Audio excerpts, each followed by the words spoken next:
Girl, you were scandalous and I loved it. Your show is the best show on the air. The Wendy Williams Experience.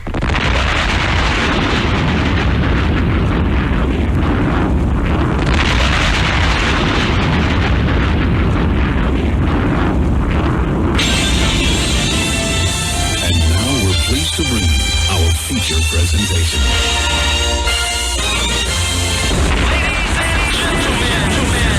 What your ears are about to witness, the greatest queen of all time. Okay, party people in the house. Turn it up, yo. Turn it up. This is it. Allow me to reintroduce this representing From west to east. Just better get it right. Y'all know the name. Wendy Williams. Been in this game for a while.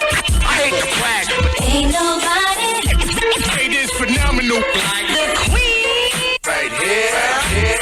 who the world is this? I'm so much drama. From yo block to yo block, heard of the number one female. Been doing this for years. Every barbershop, beauty salon. Who the world is this? I'm so much Again and again. Wendy Williams. Bringing your name up. A lot of you haters scared to death. She at it again. Wendy Williams. She in it to win. Wendy Williams. She back and she staying. Wendy Williams. The ain't playing. I like that. The winner of the Game Show of the Year award. Once again. Let the candy eating begin. This is my kind of day. All the Jolly Ranchers and Lemon Heads and Twizzlers. Oh, I'm sick with it. I woke up to a candy omelet. Damn, with extra syrup. Oh, good morning. Afternoon, evening, whatever. How you doing? Hey, everybody. Welcome to the Wendy Williams Experience. Okay, we have company today, authors, but this is a good book right here. It's called The Vow.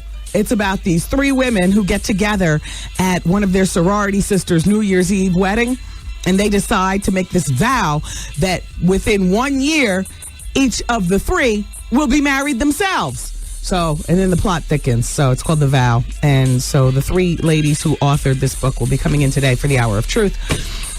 Got to talk about Star Jones today, doggone it. Catherine Zeta-Jones. Got to talk about her. Jennifer Lopez. Got to talk about Jeezy's people. The BMF.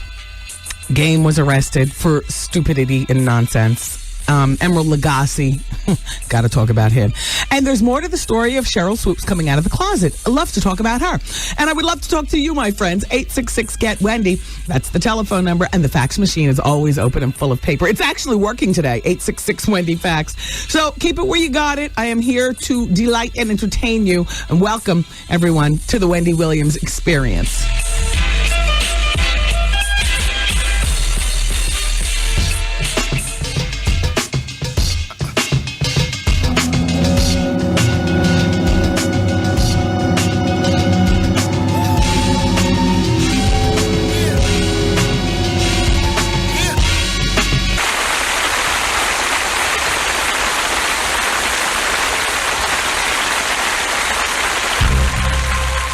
Ladies and gentlemen, it is with great honor and distinction that I introduce to you the Queen of all media, Wendy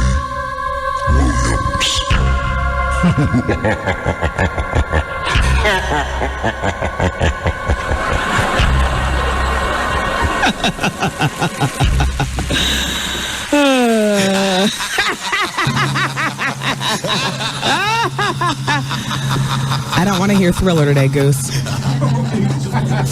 No, please. That's the No, you're 7:30. I'm crazy. Woo! Yeah. Happy Halloween to all the ghosts and the goblins. My husband looked at me today as I was leaving the house. He was like, "Where'd you get that shirt?" I said, "It's just the damn pumpkin that says Happy Halloween. I got it at Target. It was on this sale bin over the weekend for $2. I said, well, let me just wear it. It's like one of those one-time wears. You wear it. You know, my kid at the Halloween parade marching around the parking lot, this morning.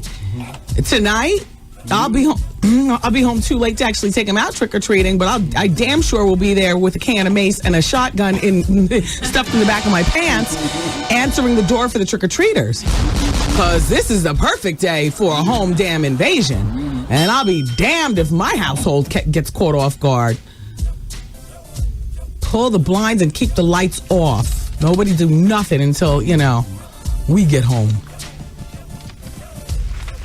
Taking your kid around trick-or-treating, I mean, that's a whole chore, isn't it? Oh, yeah. We drive and then stop and, hit about 6 houses and then drive up about 100 more feet and stop the car. You got to run back to the car.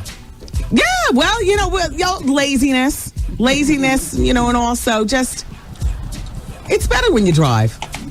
You can canvas more territory. Let's go to the other side of the area now. Drive over there. So anyway, did any of the cornballs in you all's office dress up for Halloween? Yeah, somebody's out there. No, somebody here is dressed up? As a witch, yeah. Oh, yeah, no, I know. Maria downstairs. No, there's a witch? Yeah, there's a witch upstairs, yeah. Oh, all witched out? She's a kind of pretty witch. Yeah, see, no, she didn't really do the damn thing. I like that. I can respect that. I saw a man dressed as Snow White standing on the corner as I was coming in. This year they're having, once again, they do it every year, the Halloween Day Parade downtown in the Village. Yes.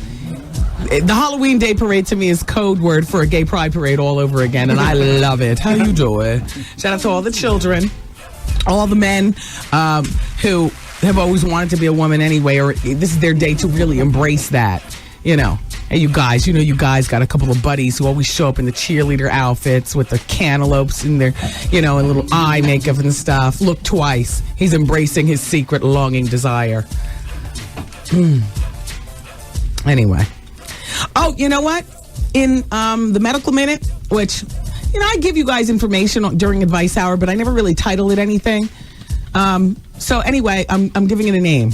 In the Wendy Williams Experience Advice Hour Medical Minute, which, of course, when Advice Hour is, I'm going to be passing along to you information good for your health. 5 foods that suppress your appetite.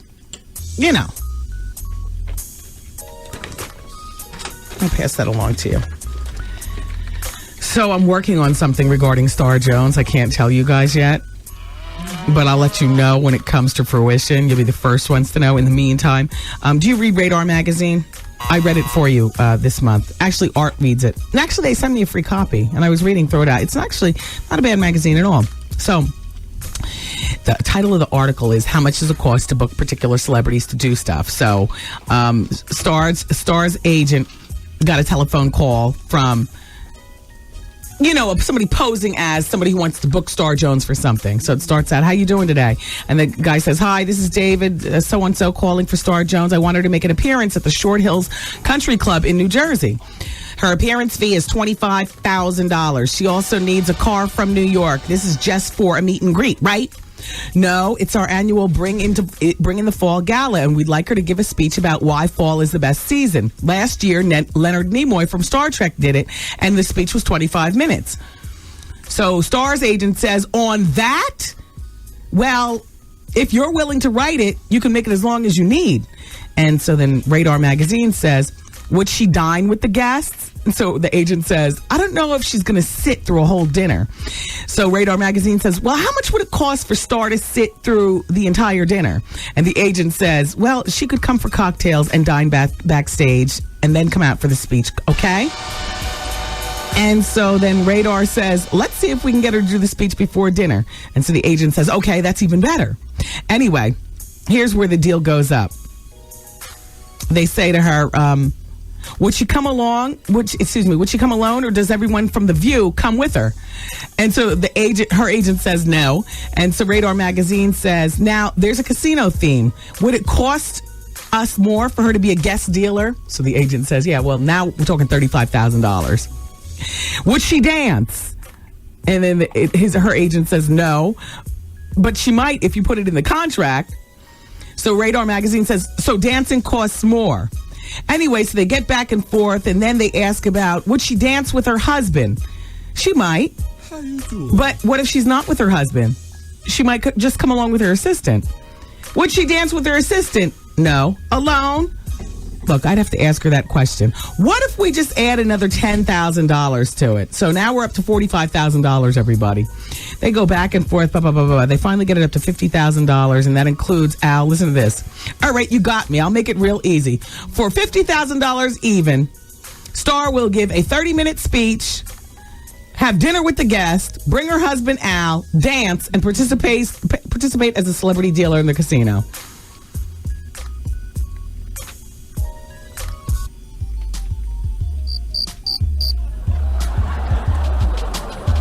Boy, this is not even half of what I got planned for Star Jones Reynolds. Star, I'm coming at you. I got something for you. It's gonna be the key for both of us, though, Star. So I understand Game was arrested over the weekend. He was somewhere down south walking around a mall in a damn mask. And then he stopped to give a little girl an autograph. That's where he got like the $500 fine, kicked out of the mall, and briefly arrested. It wasn't for anything like crazy and Negroidian. It was more like for being famous and, I guess having a mask on and causing a riot in the mall and stopping to sign an autograph and whatnot. So that was what you call a good arrest. Got him a little more public exposure. We're sitting here talking about it. It's all good. I understand his handlers were sprayed with the pepper spray, though, by the mall security. I guess the handlers, this is Game. He could buy you and sell you. Like that. So, they did like a big sweep this weekend. Found cocaine stacked from the floor to the ceiling. The BMF. What? And I don't know how long this investigation's been going on. I forgot what BMF stands for, but just put it this way. They're the streets down south. From what I understand, Meech, who is some sort of ringleader, he's out. That's Trina's man. But he's out. But they did a sweep. They seized, what is it, $5 million in cash, cocaine from the floor to the ceiling, just stacked. Wow. And that's the camp that Jeezy came from. Wow. As soon as I heard the story, I said, "Ooh, Jeezy's baby's mother wants her money. She is not playing." Now, I could be totally wrong. Feds could have been following BMF for 3 years setting this up. But all it takes is one mad baby's mother. Jeezy's kid is 9 years old. She has been a part of this man's life for good or for bad, whatever, for 9 years. Baby's mothers always know the inside drama. You understand what I'm saying? Because she went, if she did this, she's going where I go. Like, just when you think, the cops are your worst enemy. Nigga, you've been paying me $178 a month, but you've been taking off like that. I see you in the videos. You tell my lawyer in the courts that you only make $35 a week per diem, that you own no jewelry, that you don't have mansions, that you don't have cars. I don't want to hear any of that. Because even before this rap game, you were able to afford to pay me more than $170 a BMF. Hello, 9-1 damn one. Boy, do I got something for you. Because doggone it, if I don't get my $20,000 a month from the child support from him, I'm calling somebody, and it's going to be big. Now, while Jeezy is not part of the sweep sting, you know what I mean? He's feeling that. Even if it's just that he has to hear the sob story of his boys. Yeah, Goose was doing work on the show over the weekend. He's there. That's his Halloween contribution. All right, everybody, keep it where you got it. More on the way. Wendy, man. George Bush doesn't care about black people. And George Bush doesn't care about Wendy Williams. The Wendy Williams Experience. Wow. 105.9 107.5 WBLS, where the listening is fun and the winning is easy. Guess who's $1,000 richer today? Is it me? It's you. You serious? I'm serious. Oh my God, thank you. You're welcome. Yeah, 12:15. You said it. You repeated yourself, and I heard, and I called, and I'm excited. It's the $107,000 cash guarantee. I'm gonna do me with this. Treat yourself well, love, and you should do you. What's the radio station that's the home? 107.5 WBLS, the #1 station. I love you guys. Today's R&B and classic soul is on 107.5 WBLS. Hey, everybody. Thanks for being here. It's a beautiful day, isn't it?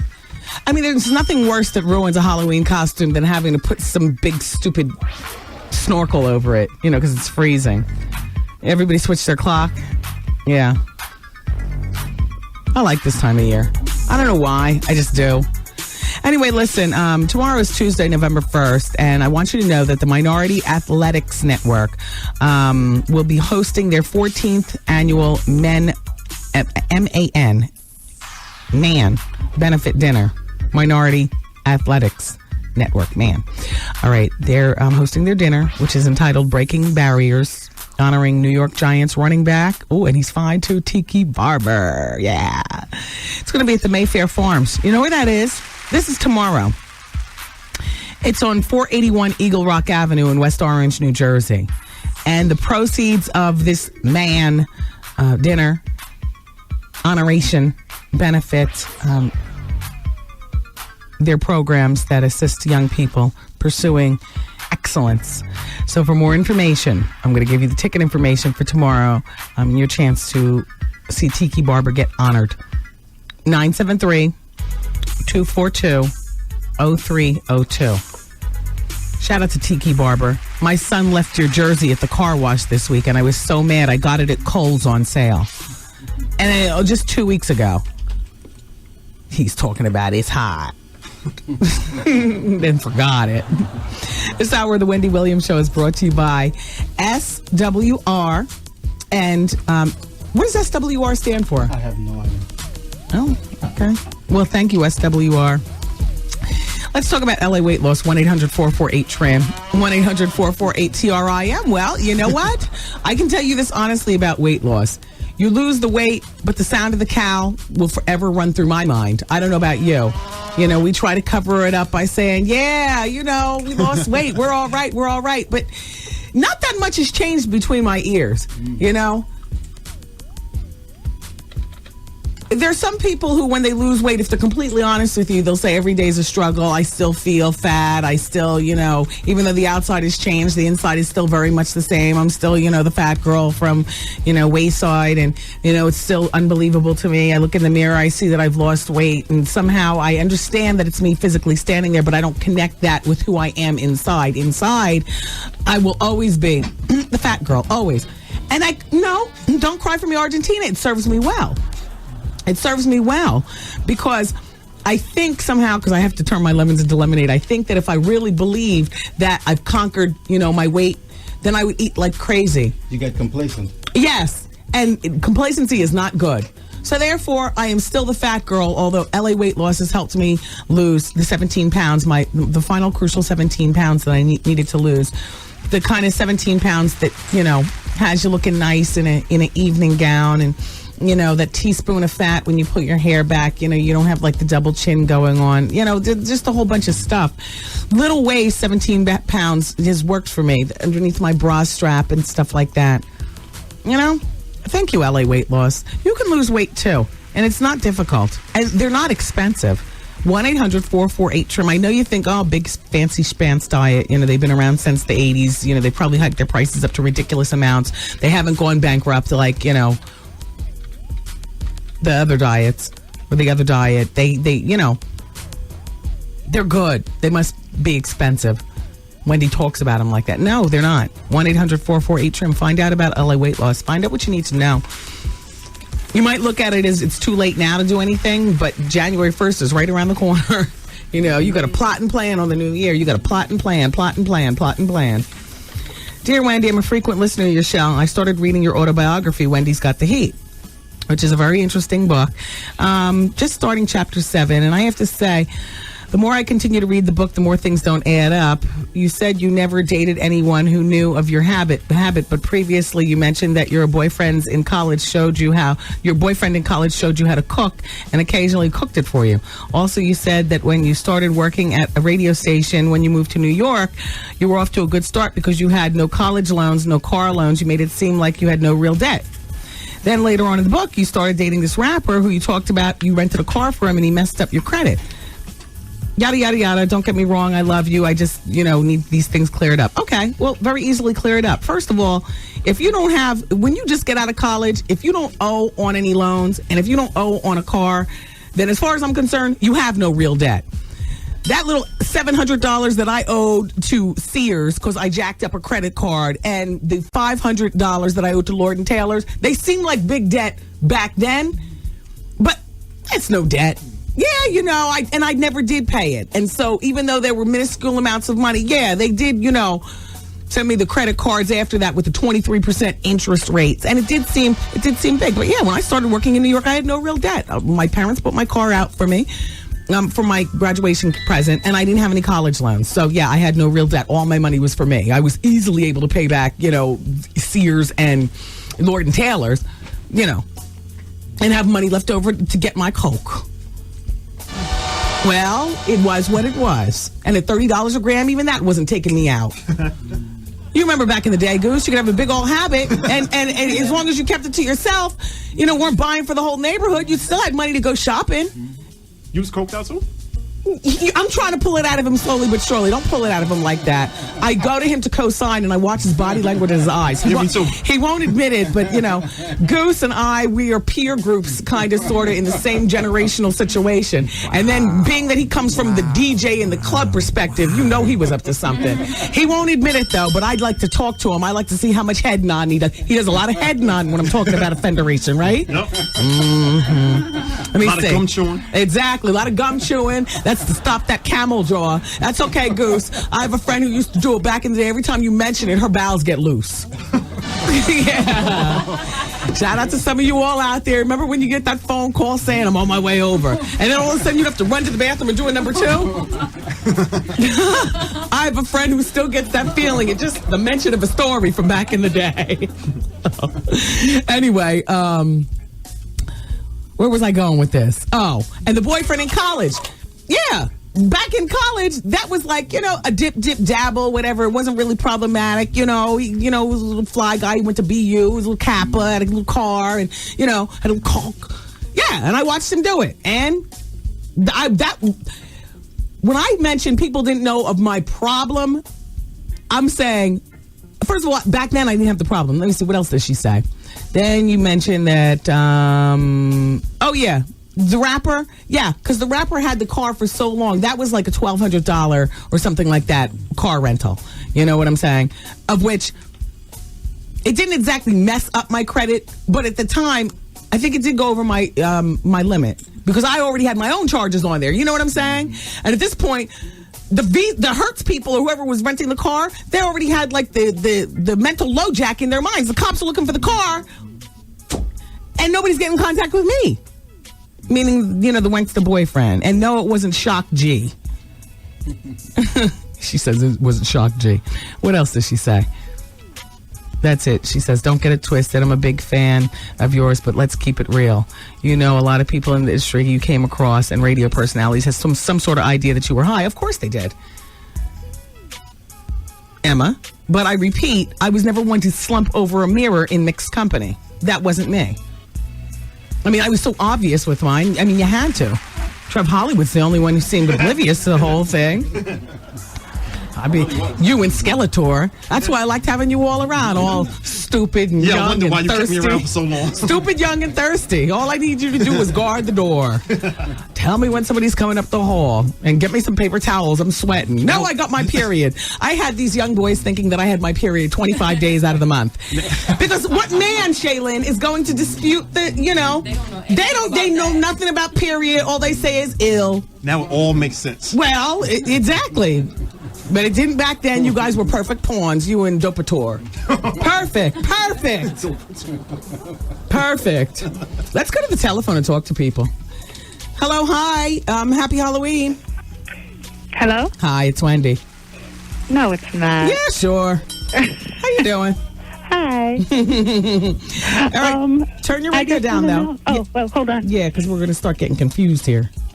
Hello? Hi. Hi, Wendy. Hi. I love you so much. Thank you. I'm at work right now listening to you. And I just wanted to ask a question that I heard. Is Beyonce really pregnant? Well, excuse me. According to me and Jones, and she thought yes before me, yup, she is. She is, right? And so is Free, allegedly. Really? That's my twist to the story. I bet you it was Jay-Z's babies. Do you think? Wendy, I've been trying to call you for years now, and I'm trying to get everybody in my job on Wendy like I am. Yeah, but it's working. They have to listen to you regardless if they like you or not. Well, what's your job? Let's shout everybody out there. Oh, I'm at University Hospital. Oh, that's a big hospital. Yeah, but I work for the TVs and the phones, so I'm always. Oh, I used to do that in college. I would keep the money. You walk around from room to room. Yes, and beat people in the head. And you charge people like $7 for the phone. Exactly. What? You don't have the money? Oh, well, I guess you don't want to watch TV today. And they always find it. And then not only that, when they find it, don't you keep 5 and give in 7? And please, that was my racket when I was in college. It's like you had your own side hustle, because I don't do it. I did. No, but I'd be I around hate this job. But hopefully. And I had the master key. You'd be able to turn off TVs. Yep, and really, people ask you for that key. And I'm like, well, if you have the right amount of money, that's I might. Right. You know? That's right. And let us cut aside. Let us cut aside deal. You give me $25, and I'll keep the TV on for the whole month. I had that job for about 3 months when I was in college. Exactly. Oh, I've been working here 3 years. Yeah. But hopefully I'll have an internship with you next summer. No. Are you in college? Yeah. Where do you go? I go to Brooklyn College. What do you do? What is your major? TV and radio. Oh, well, you're in TV now. Good for you. Totally different. Good for you. I see that your major's working out nicely. Yes, it is. Well, look, you got to hustle and do what you got to do. You know what I mean? Of course. It was great talking to you. Send in your resume. We're always taking, new applicants. All right. Well, remember Kaylanda. That's a very original name. Okay, Kaylanda. All right. Bye. Bye-bye. I'm glad then that she didn't co-sign on stealing, because I'm no longer like that. And, you can't leave your bag in the presence of Kaylanda. Should be stealing from you. Hello? Yeah. Hi. Yeah, Wendy, I want to know with that Don King, you and him, you interview? Yes. It was like an admiration society thing going there. This common ghetto man stomped somebody to death. Why didn't you mention that to him? He stomped a man to death for money. That's when he went to Wells? Yes, he went to jail. And he is ghetto, negroid, common, ignorant man. Stomped a man to death who was begging for his life, and he's sitting there on your show? Well, there's two sides to every story, and that's not the Don King that I had in here. The Don King that I had in here was the man who has, changed life for a lot of black men and men in general who otherwise might not have gotten that chance. He didn't do nothing for the hair industry. He didn't do anything for what? Hair industry. Nope. Well, that's you got to grease up that head, and if you and him were going so good, you should give him a professional. It is. Oh gosh, no. Oh please, you're making me sick. Come on. Look, I gotta go. Goose is telling me we gotta move on with the commercials. Hello. Oh, he's gone. All right. Well, 107.5 WBLS. Weed, acid, nose candy, Huffing, brown sugar, skunk, atom, glass, killers, meth, lady, supergrass, Aunt Mary, big C, big H, big O, ecstasy, gangster, chalk, OC, oxy, DXM, XTC, vitamin K, R2, angel dust. Talking to your kids about drugs is a lot tougher than it used to be. Lucky 7, Seventh Heaven, buttons, cactus, White Cross, rocket fuel. Your kids may be exposed to drugs you've never heard of. cat, horse, Fire, yaba, skeg, sugar cubes, blue mystic, tweak. To find out what they're facing these days and how to talk to them about drugs, go to drugfree.org or call 1-800-729-6686 to get the free brochure Your Child Needs You. Because the more informed you are, the more your kids will listen. This is Bill Bellamy. What's up? This is Heather Hunter. Hey, this is Jenna Jameson, and I'm the #1 porn star in the world, and you're listening to the Wendy Williams Experience. Hey, everybody. Shout out to Lil Kim checking us out in Philly. I'm glad to see that your prison time is being used productively. There's a big article in the newspaper today saying that Kim is busy writing her songs and she's doing a lot of, rhyming in her cell.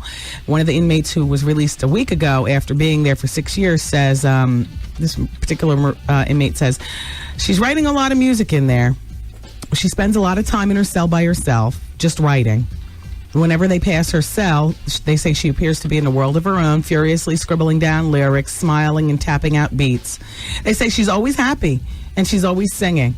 That's a cancer for you. We figure out a way to make the best of our situation, plotting and scheming on what the hell we're going to do when we get out and how we're going to live our life differently. I hear that. Foxy, I don't know what the hell you're doing, but as far as I'm concerned, you are wasting. Kim's going to come out like a beast. And I hate to compare you all, but oh well, everyone else does. They say her responsibilities there, her job is a lot cushier than most of the other prisoners who, clean toilets and do laundry and stuff. Kim is responsible for dusting and mopping the administrative building. The administrative offices within the building. They say it's a cushy job. And she's just a rhyming and a plotting and a tapping. And motorists drive by outside, and to support her, they pump their fist and they scream out, "Free Lil Kim!"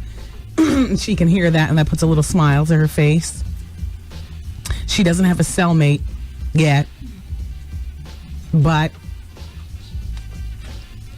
if she's lucky, she'll pick up some disgusting. That's the biggest one they had? Oh, wow. Okay. Did you pack up all the crystal lights? Not yet. Okay, good.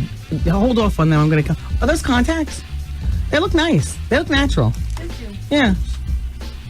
What are they, prescription? They look nice. They look nice. Natural. I don't even know why I asked were they contacts. Thank you. You're welcome. It's Renee, everybody.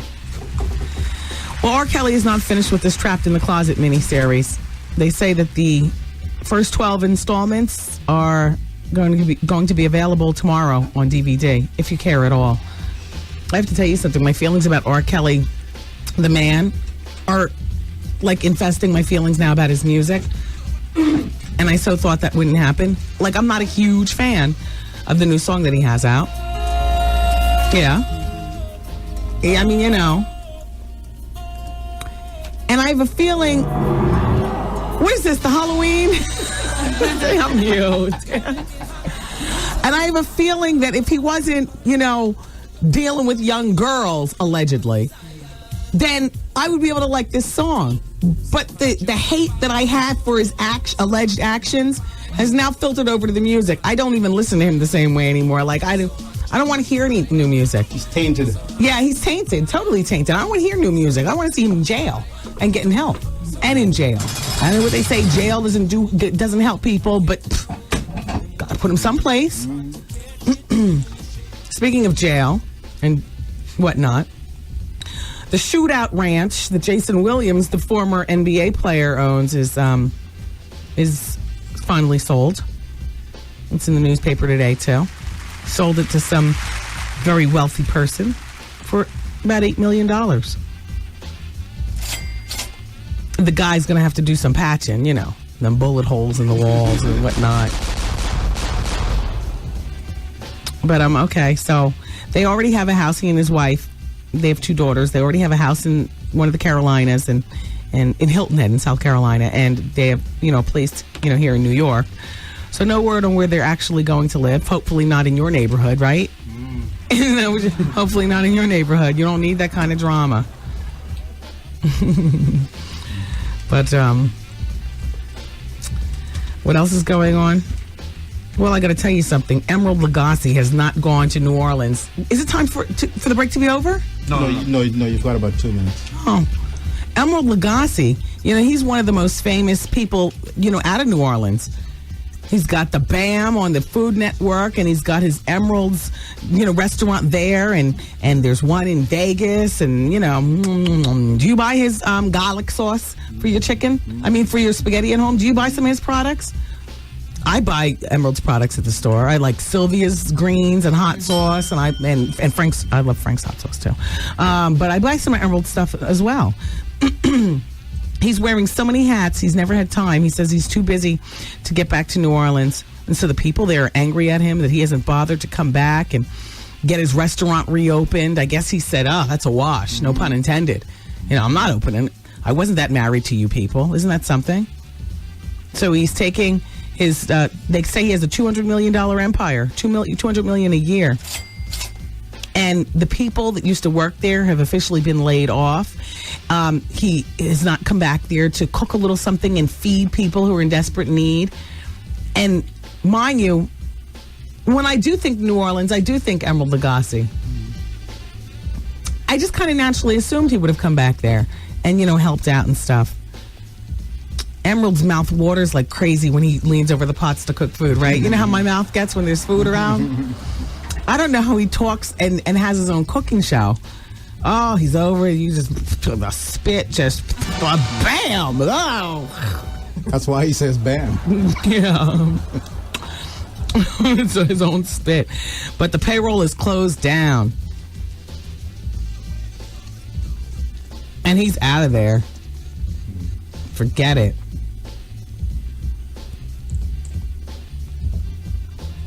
What is with Desperate Housewives repeating already? I sat down to a nice bowl of yogurt last night with a little chocolate syrup, half fat on it. You know what I mean? And I'm sitting and I'm just ready to watch. Got the clear nail polish and everything, just ready to do my Desperate Housewife thing. And it was a repeat. I turned over to QVC. They never let me down with that Dominique. That's what I did. Keep it here. Advice Hour's coming up next, everybody. Wendy, man. So I called you like 3 weeks ago about me and my boy had a threesome and how he touched my butt. He came to me saying that he really want to have sex with me. Well, you should have known that when he touched Everybody needs some. Should I leave? Like, is that selfish to my son? Come get some. Let me tell you, Wendy, it's really a trouble with a dude. Advice Hour. I'm having a problem with my fiance and his family. I was in a relationship with this girl for like 18 months. She told me the relationship meant nothing. Always drama. Call Wendy right now. 1-866-GET-WENDY. Fax Wendy at 866-WENDY-FAX. Wendy, can you give me advice on plastic surgery? In the meantime, Gwen Stefani is getting at Madonna. And Kyla Pratt's got a new man. A white boy, too. And I want to talk with you about Linda Evangelista and Missy Elliott. And plus, some other stuff, Nas and Jay-Z and everything. But that's coming up because right now it's Advice Hour. So my telephone number here in the studio is 866-WENDY-FAX. I wanted to address the 5 foods that suppress your appetite. This is what I like to think of as Wendy's Medical Minute. Okay, so these 5 foods do it for you. Water or broth. And that's not exactly a food. They're both drinks, but they suppress your appetite. They said water, of course. You already know about water. And the broth suppresses your appetite in the same way water does, except it's heated and it's got flavor. So it gives you that mental feeling that you've just had something good to eat. Another food that suppresses your appetite, green leafy vegetables, cabbage, lettuce, and things like that. A few calories, fill up your stomach. Don't eat them plain. Some low-calorie salad dressing is great. They also say stir-fried vegetables come under this same category. Add onions and garlic and soy sauce, and you got yourself something. Suppress your appetite without all the calories. Listen to this. Number 3 on the list is instant pudding, banana flavored. They say don't look at your grocery store for it. You can make it yourself.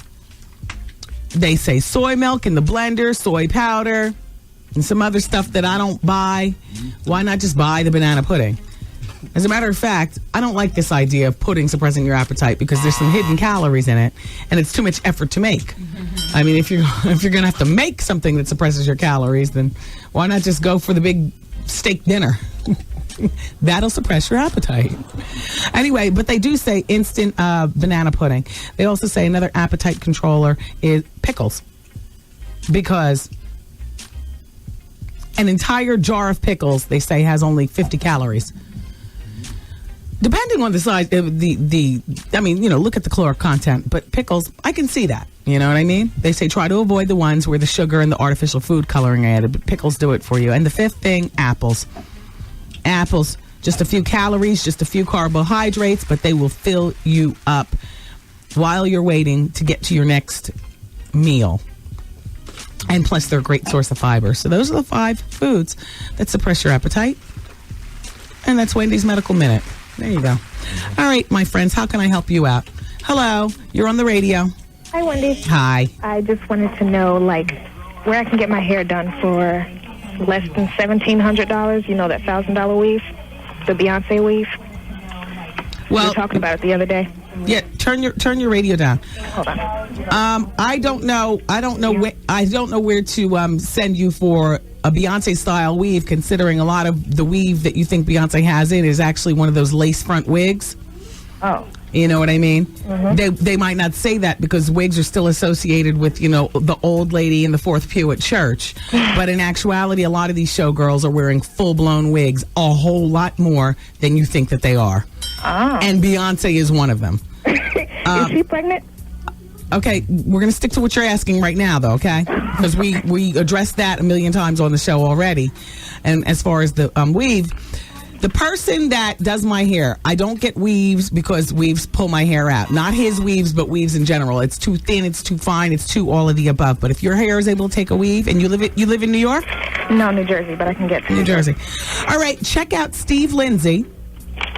Mm-hmm. And he's at Salon Santa Cruz on Madison Avenue. Oh, okay. And you can call directory assistance. Make an appointment with Steve Lindsay. He'll do a brilliant job on your natural hair while giving you a great weave job as well. Really? Yes. Right, thanks. Could I ask one more question? Go ahead. Are you getting CeCe Winans on the show? I will have to talk to Elisa about that. She books the show.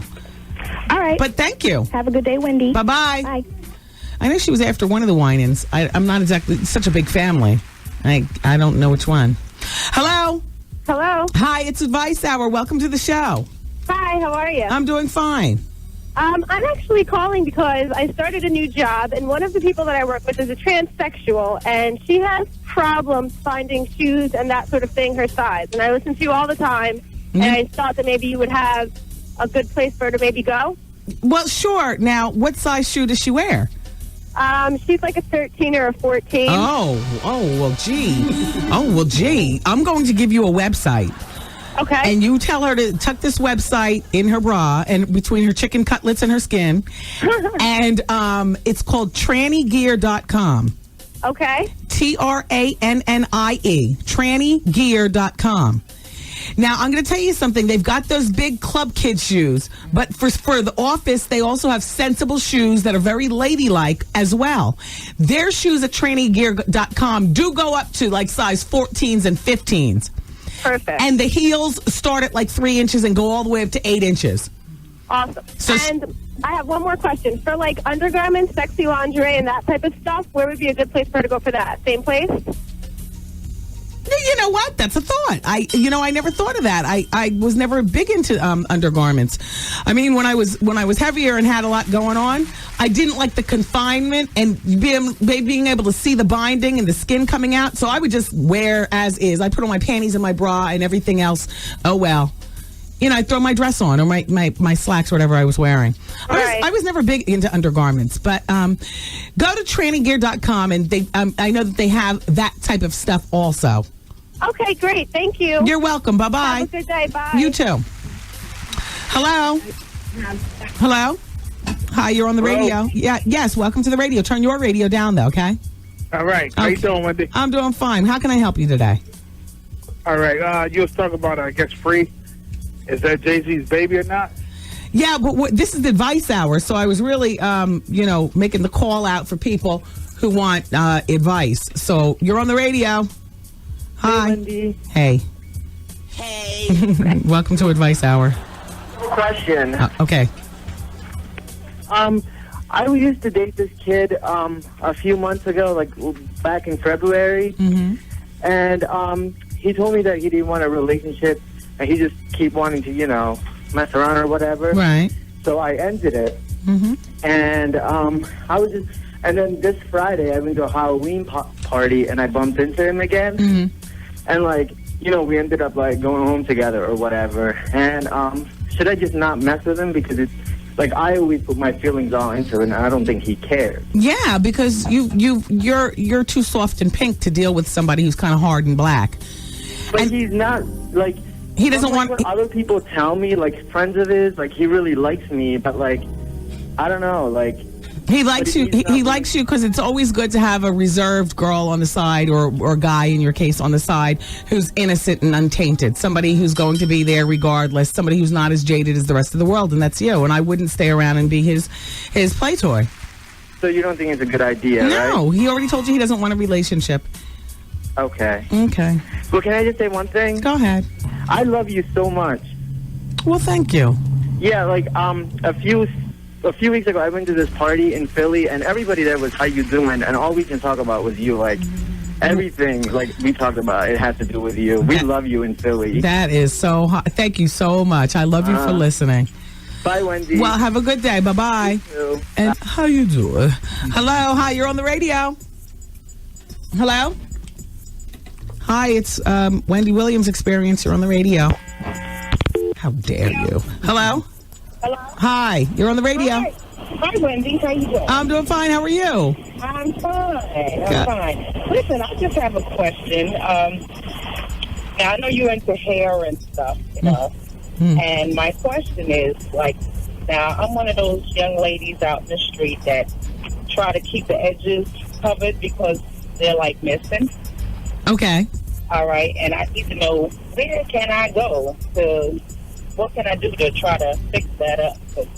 I don't think that there's anything that you can do about missing hair that's not growing back. You know, that's from what, years of weaves and also snatching your hair back in tight ponytails and stuff. Yeah. Well, I can tell you a little trick that I use when I snatch my hair in a ponytail. Because although my edges aren't missing, I have very thin hair, and to thicken up the edges, I use brown powder.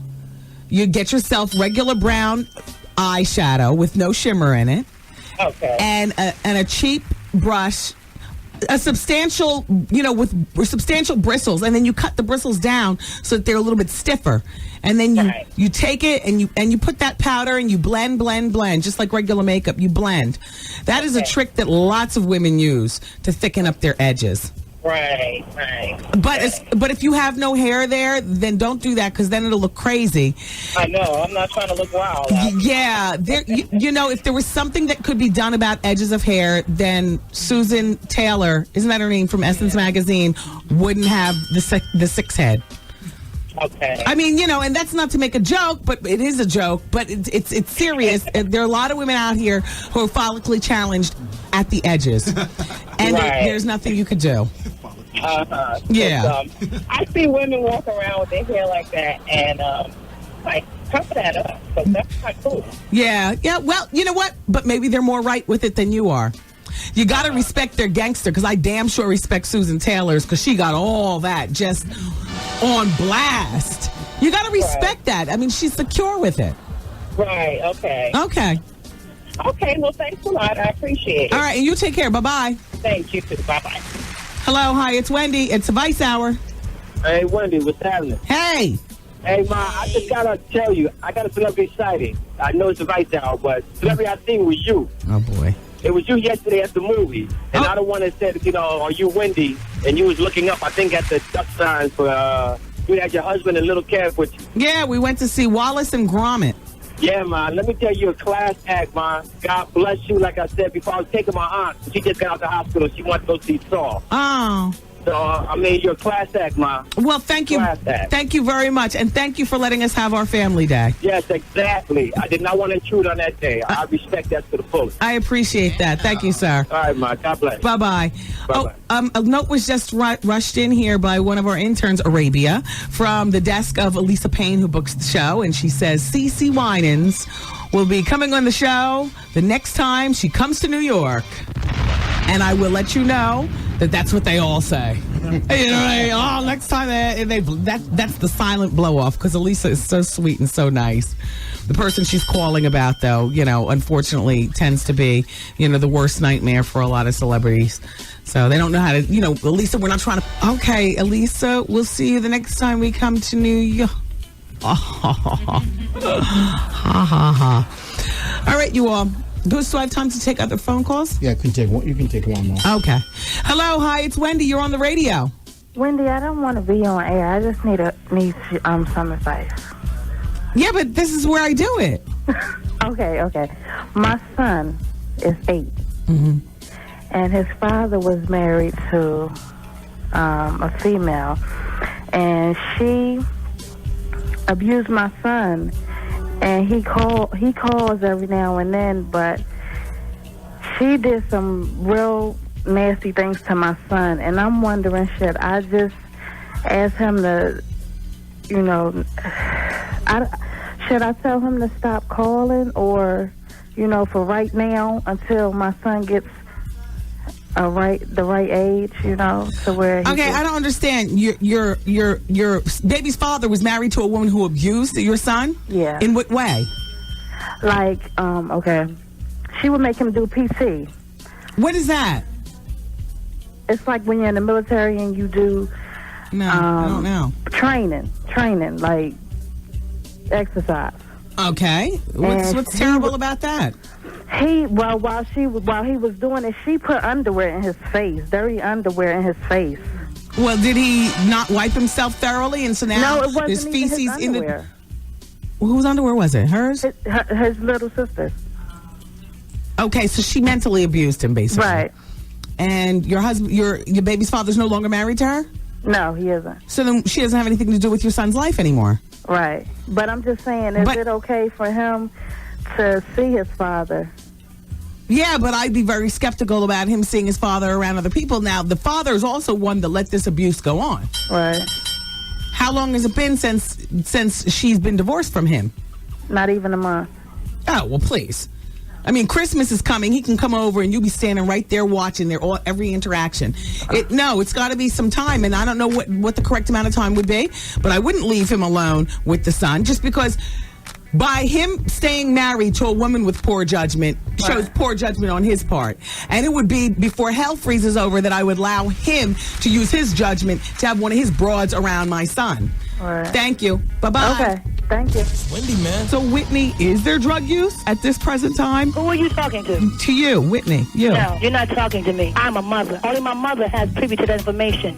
You talk to your child about that. Don't ask me no questions like I'm a child. Don't ask me like I'm a child, because I'm not a child, Wendy. The Wendy Williams Experience. 107.5 WBLS, where the listening is fun and the winning is easy. You just won yourself $1,000! That is so lovely. Thank all of you guys. Yeah, where you calling from, baby? Downstate Medical Center in Brooklyn. Well, this ought to make all the sick people feel better. It makes me feel great. Yeah, damn them. I understand. I feel your pain. It's the $107,000 cash guarantee. Who knows? You could be our next winner. Absolutely. With 107.5 WBLS. Oh, yeah. And don't forget today, about 25 minutes after 5 o'clock, you could be our next WBLS big money winner. We got your share of our $107,000 in our $107,000 cash guarantee. Busy, busy, busy. Aren't we all busy? Are you leaving work early to take your kids trick-or-treating? Do you do that after dark? See, last year, Halloween, because I was like, damn, why is it this year? Now, I know damn well I don't have my son dragging him around the street after 8 o'clock at night, and that's what time I get home now. So what did I do last year? Then I was thinking, there was no bonus hour last year. And I think I might have even signed off early. Like, instead of signing off at 6 o'clock, I think I might have signed off at 5:30. Because I clearly remember we took him around trick-or-treating. This year, we're not doing that. This year, I'll be here through the bonus hour, and he'll go around trick-or-treating. Like, he'll be going out probably in about an hour, Anyway, he's dressed up as Batman. Yeah. Thanks, Lily and Vernon. They have the best stuff at that catalog. I've had his costume since August. Because I always figure, let me do it now before something comes up. That's me, always thinking. I got like 16 tides in the garage. The Poland Springs delivers water like crazy. Like, we're expecting a natural disaster. Poland Springs, I just paid the bill yesterday. What the hell is surcharge? A $2 oil surcharge. And they explained with this big hearts and flowers letter about how, the price of oil and gas going up, everything is on the rise, and we somehow have got to offset the cost of, gassing up our big trucks and bringing them around to the houses and the neighborhoods and whatnot. So each and every one of our customers, including you, Mrs. Hunter Wellington Carrington, we heard the story on the radio. No, they didn't say that part, but they said you're going to be getting a $2 surcharge. So it's a $2 surcharge for delivery of the water. But anyway, I say all that to say, we have more paper towels than we can handle. We probably have like a year's worth of paper towels, a year's worth of, Dawn dish detergent and all that stuff. Shower gel. I stock our house like it's a bunker. Like if it goes down, we got that. I got powdered milk so we can have cereal in the dark. You got a Costco going on? Practically, except I do everything at Target. I don't go to the Costco anymore. I used to always go to Costco. I let my membership run out. I always say to myself, well, we don't buy that much. But in actuality, yes, we do. And we got it all stocked up. In the laundry room, the pantry, in the garage, whatnot.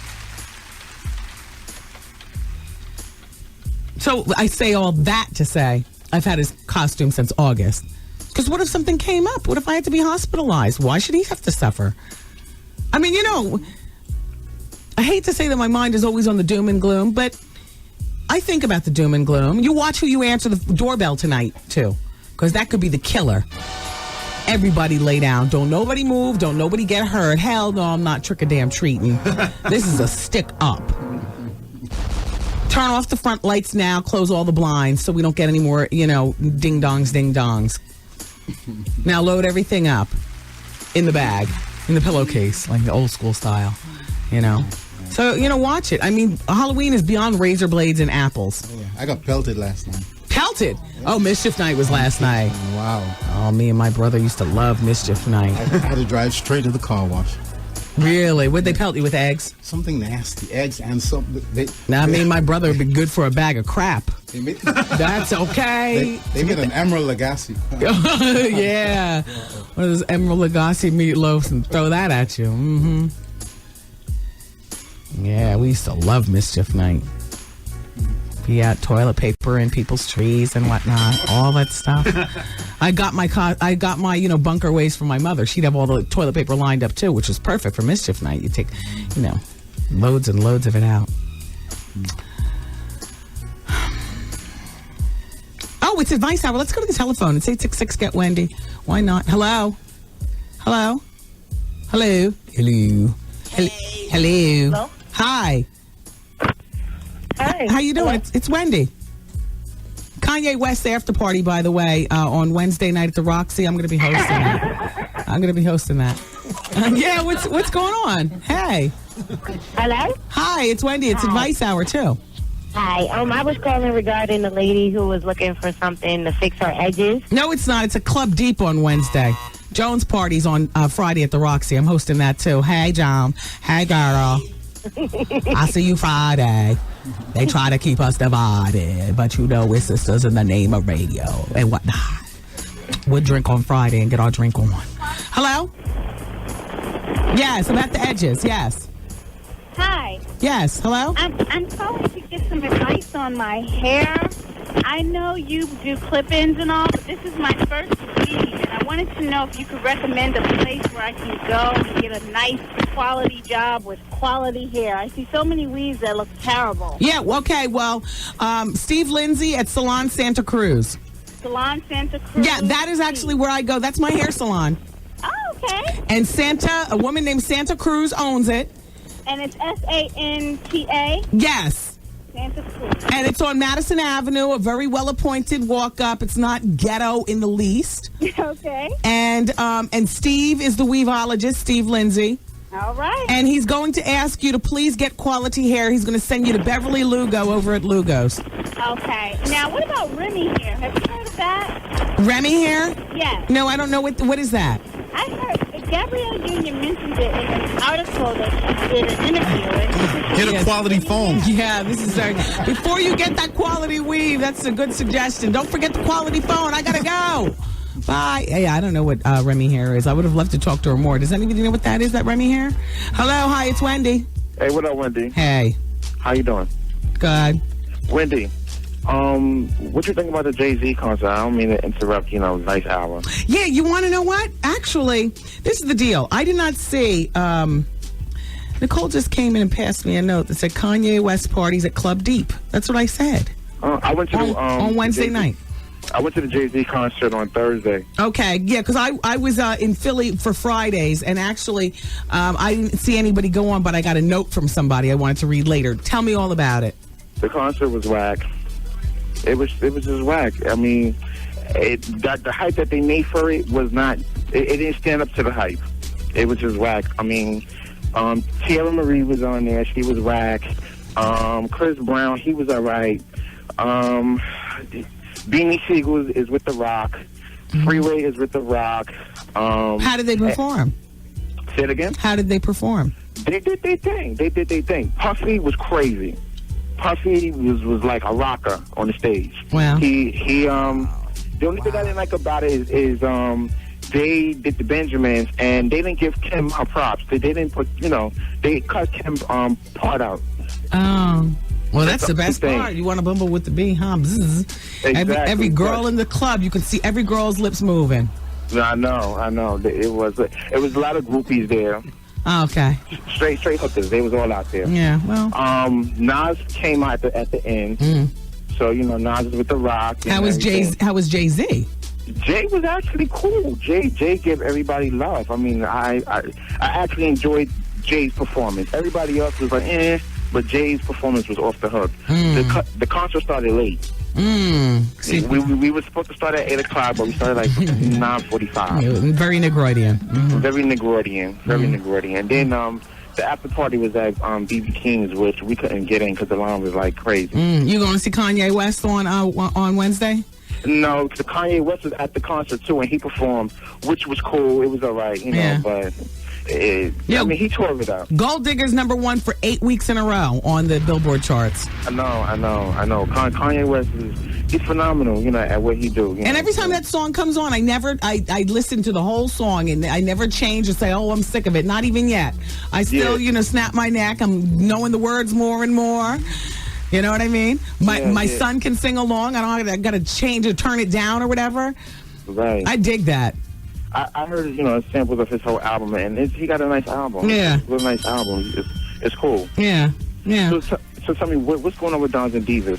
Oh, please. I can't announce the date. I can't even announce the location, but I can tell you that it's going to be in December before Christmas. Okay. And the theme is the Black Party. And so, and by the way, shout out to Star and Buckwild. Star, I understand, you're looking for a grown party, and you shouted me out.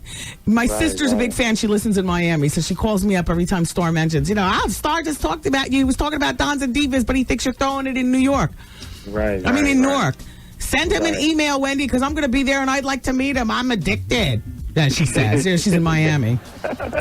So I'm looking forward to the Dons and Divas. This will be my first time going, so I'm definitely going to be in Dons and Divas. Oh, it's going to be sexy this year. What? Shout out to Question Mark Entertainment, Face Down Entertainment. Yeah. What's up with Kev? How's Kev doing? Doing wonderfully.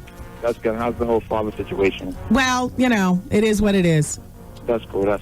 Well, nothing. No new developments. Really? Yeah. Wow. Yeah. Why don't he hire like a private eye or something? Did y'all do that? I don't really want to go into details. Yeah. Okay, that's respect. Yeah. That's respect. Yeah. Tell Artie I say hi. Oh, one more question. I always wanted to ask you. What? What's up with Scout? I mean, he's here. He works in the administrative part of the radio station. Okay. Yeah, filing and stuff. He's here every day. Okay, so let's start. What's up? Miss Scout tour. Okay. Well, he's here. Good. So let me just give a shout out to my whole job, Conquest Medical. Okay. Shout out to my boss, Alice Mack. Okay. Everybody says hi. Okay, tell him I said how you do it, and I gotta go. Okay, how you doing? All right, everybody. Don't forget, Vaughn's up at 7 o'clock with the Quiet Storm on 107.5 WBLS. Mayor Bloomberg. It's Pretty Ricky. What up? This is Omarion. What's up? This your boy Trey Songz, and you listen to the queen of all media, Wendy Williams herself. Yes. And everyone, today is the last day of Breast Cancer Awareness Month, but the fight goes on. Shout out to all the ladies in the struggle. And let's go to the telephone because it's still advice hour.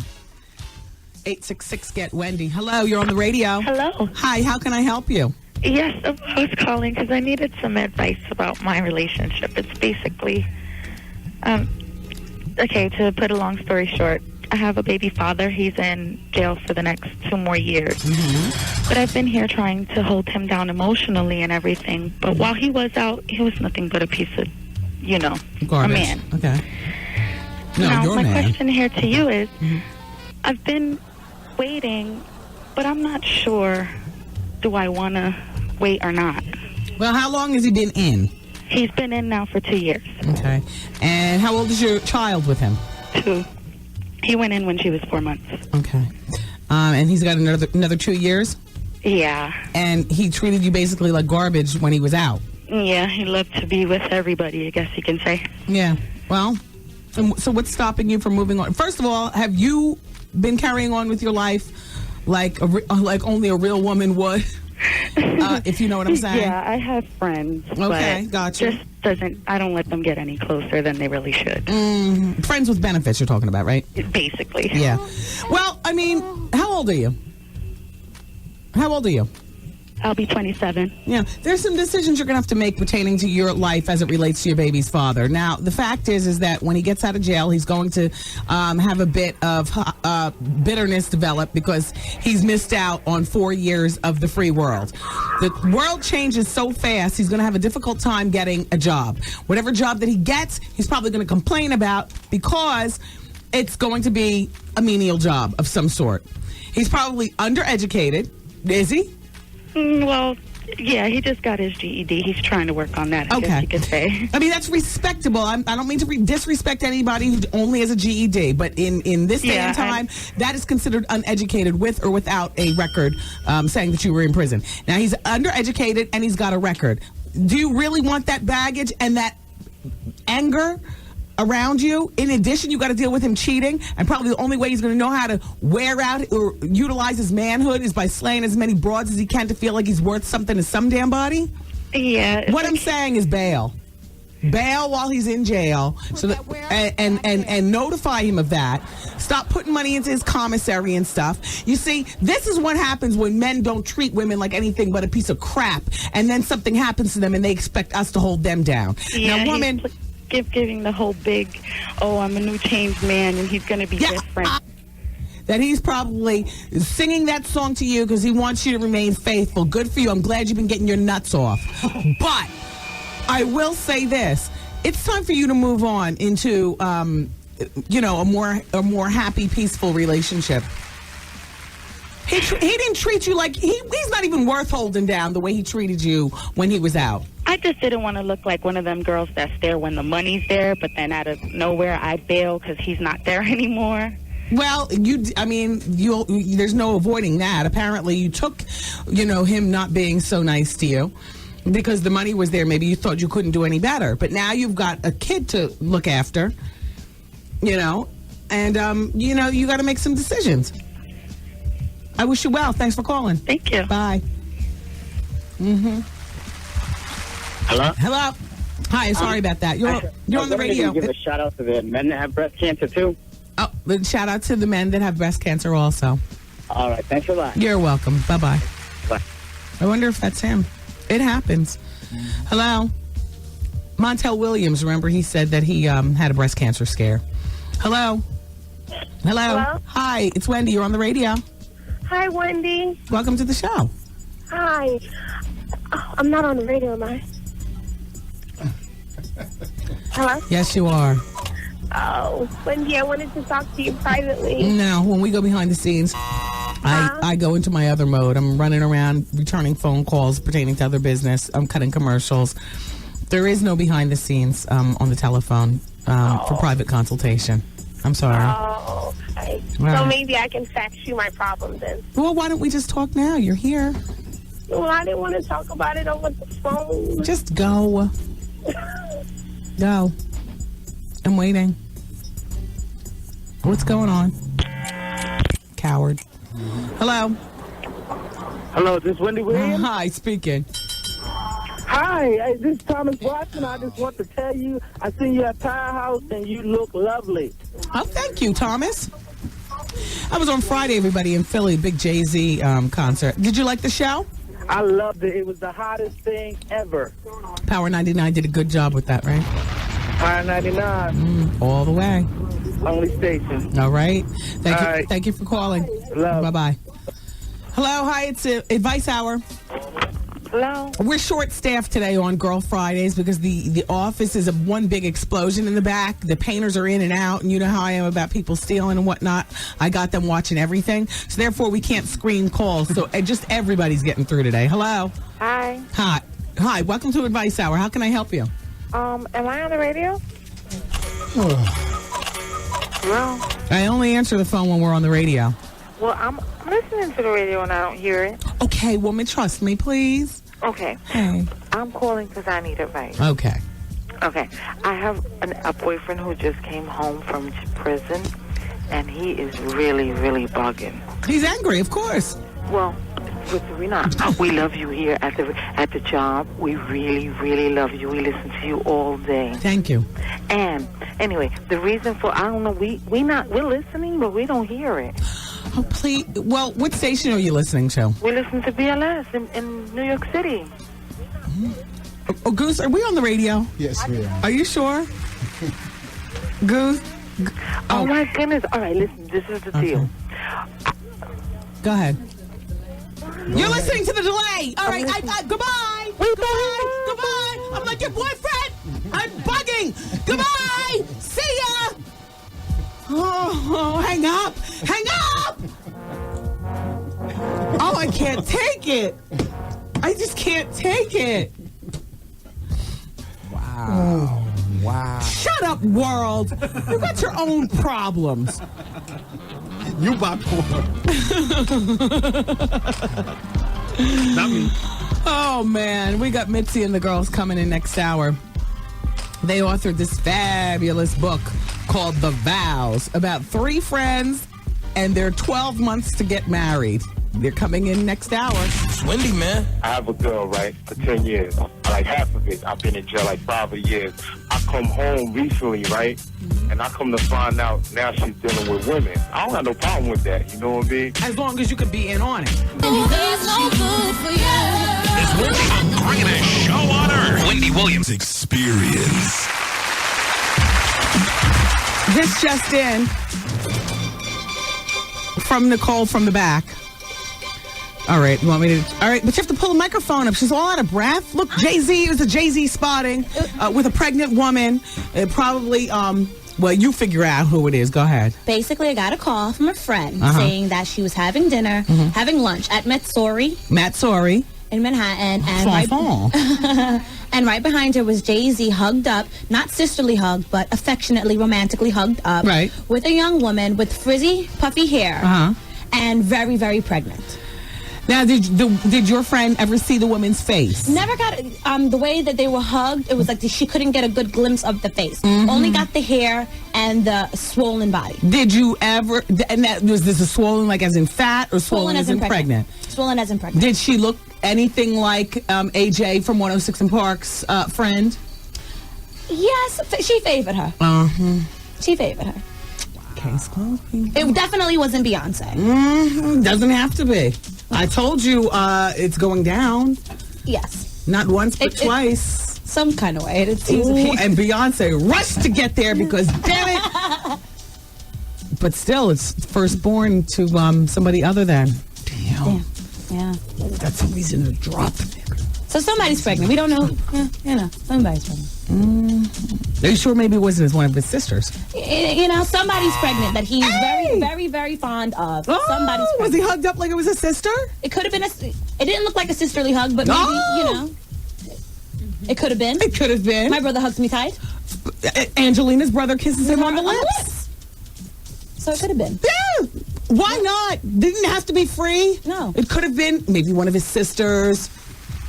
Could have been one of his cousins. One of the workers within the company wanting to be assured that she gets her maternity leave. Oh, sure. We'll just throw that out there just to make everything even and balanced. Could have been anyone. Thanks. Okay. I love this show because people fan out. Trev Hollywood, were you craning your neck to look at Nicole's behind? Yes. My gosh, you were rubbernecking the situation. She got a booty. Yes, she does have a big butt. No matter how much weight she tries to lose, she'll always have a big booty. So the New York Post is it got ripped into by Star Jones. They say that Star did show up at the precinct when Al Udon was arrested for a suspended license last week. And this is what Star said that she did. She says, I do what a wife does. I pull my hair back into a ponytail. I put on some sweatpants and a sweat jacket. I bring all the information down like I'm supposed to. Applaud that woman. That's what the wife does. Yeah. That is what the wife does. I was going to hit this. No. Well, you know. Some wives don't. Not as well as another man. Ow.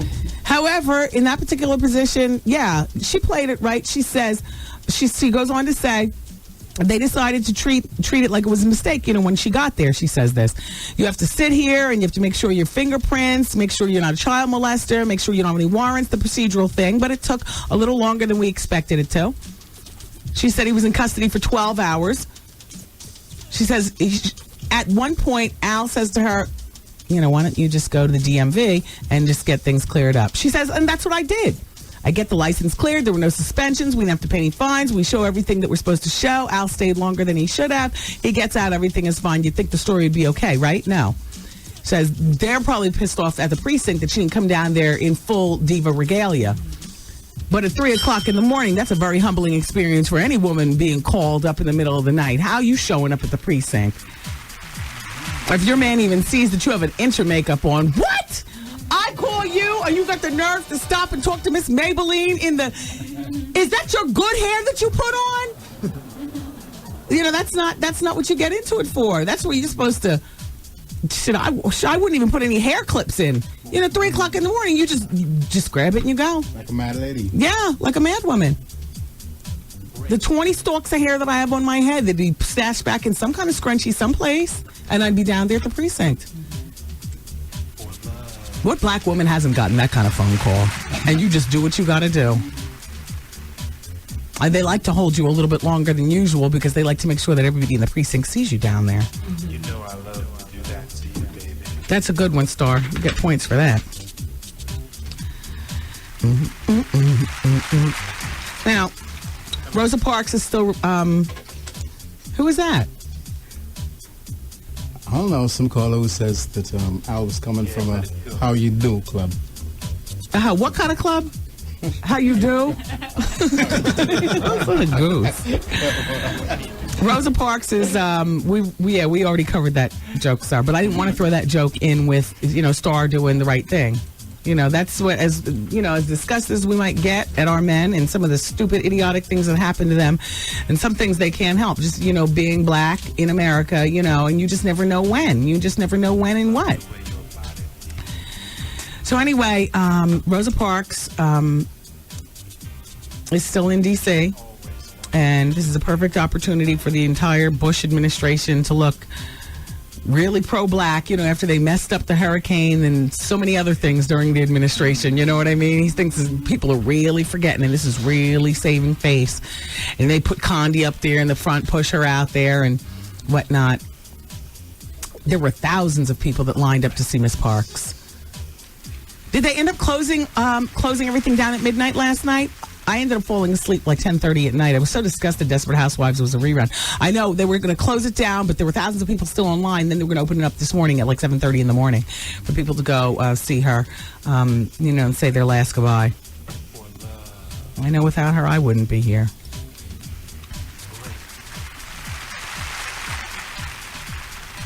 And she's the first woman to have her body in the rotunda. In the rotunda. The first woman. Not first black woman, but first woman. That's hot, Rosa. Rest in peace. So Gwen Stefani is upset with Madonna, and I'm glad that Gwen is speaking out as opposed to bowing down to Madonna, who is an icon, or talking in circles and in tongues. Now, Gwen says that Madonna has ripped off her style. Well, so is Eve, but Gwen hasn't said anything about that. Here's what she says. Madonna ripped me off. We work with a lot of the same people. She married a Brit. She gets blonde hair. She likes fashion. But I don't mind. I think she's sweet and she's talented. There's a certain amount of rip-offation I see in Madonna's new look regarding Gwen Stefani. Quite frankly, I don't like the look on Madonna. I don't like Madonna's new look. I don't know what she's going for. I think the winged hair looks tired. I think if she's going to wing her hair, then she needs more of it. I just think that winged hair on hair that's, like right around the shoulders and then it's winged. So I just don't, I know you guys have an opinion on it. I would go to the telephone, but we have to bring our guest in. Some authors in the hall who've written a book. We can take a moment to speak with them. I would love to talk with you about that. Have you seen enough pictures of Madonna now to weigh in a yay or nay on her new look? Hey, you guys, come have a seat. Or a stand. There are not even enough seats. Hi, Wendy. All right. Hi, Wendy. Okay, so in the room, it's Deneen Milner, Angela Burt-Murray, who's still... Angela, which one's Angela? I get confused. I'm sorry, Angela. And I spoke to all three of you women before, and Mitzi Miller. Now, Angela, you're still with Essence Magazine. Yes. You're the editor over there. Yes. Good. You know what? I was speaking with the woman who was the old editor the other day, Benilde. Was she an editor or was she a... She was an editor. One of the Benilde Little. Yes. Mm-hmm. Yeah, she came up to pitch her book. And Mitzi, and you're still with Jane Magazine? I am. And Deneen, what do you do? I'm a Nouveau Black socialite. All right. In Atlanta. You got the best job. Okay. You drive around all day and write books by night. Who lunches. I love that. Okay, so the ladies have a book out, and I love the packaging of the book, first of all. Thank you. And it's called The Vow. And it's about 3 women, 2 carats. What is that? 2 carats to be split among 3 women?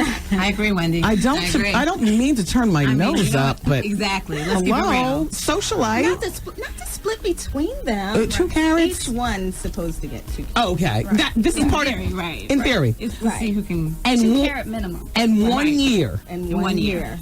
Tell me, this sounds like a great read. Tell me a little bit about The Vow. Who are these women? It's a lot of fun. It's Trista, Amaya, and Vivian. Vivian is a single mom, an entertainment reporter in L.A. Okay. Trista is an agent in L.A., and Amaya is a barely B-list actress. Okay. And the 3 of them make a vow on New Year's Eve to come back the following New Year's Eve with husbands. And they are at a sorority sister's wedding. They're sorors. They're at a sorority sister's wedding, and they're just all turned out because, Trista's ex-man is there. Vivian's calling the baby daddy, trying to get, the woman off the phone with the wine. And Maya got stood up by her married lover. What? There's a lot going on. And they're bitter. Let's keep it real. It's yes. Like we're pushing 30. We're still alone. Everything else is coming together. Yes. Why can't we figure this out? If we can figure everything else out, let's put our energy together and make it happen. Now, Mitzi, which character did you concentrate on developing? I wrote Amaya.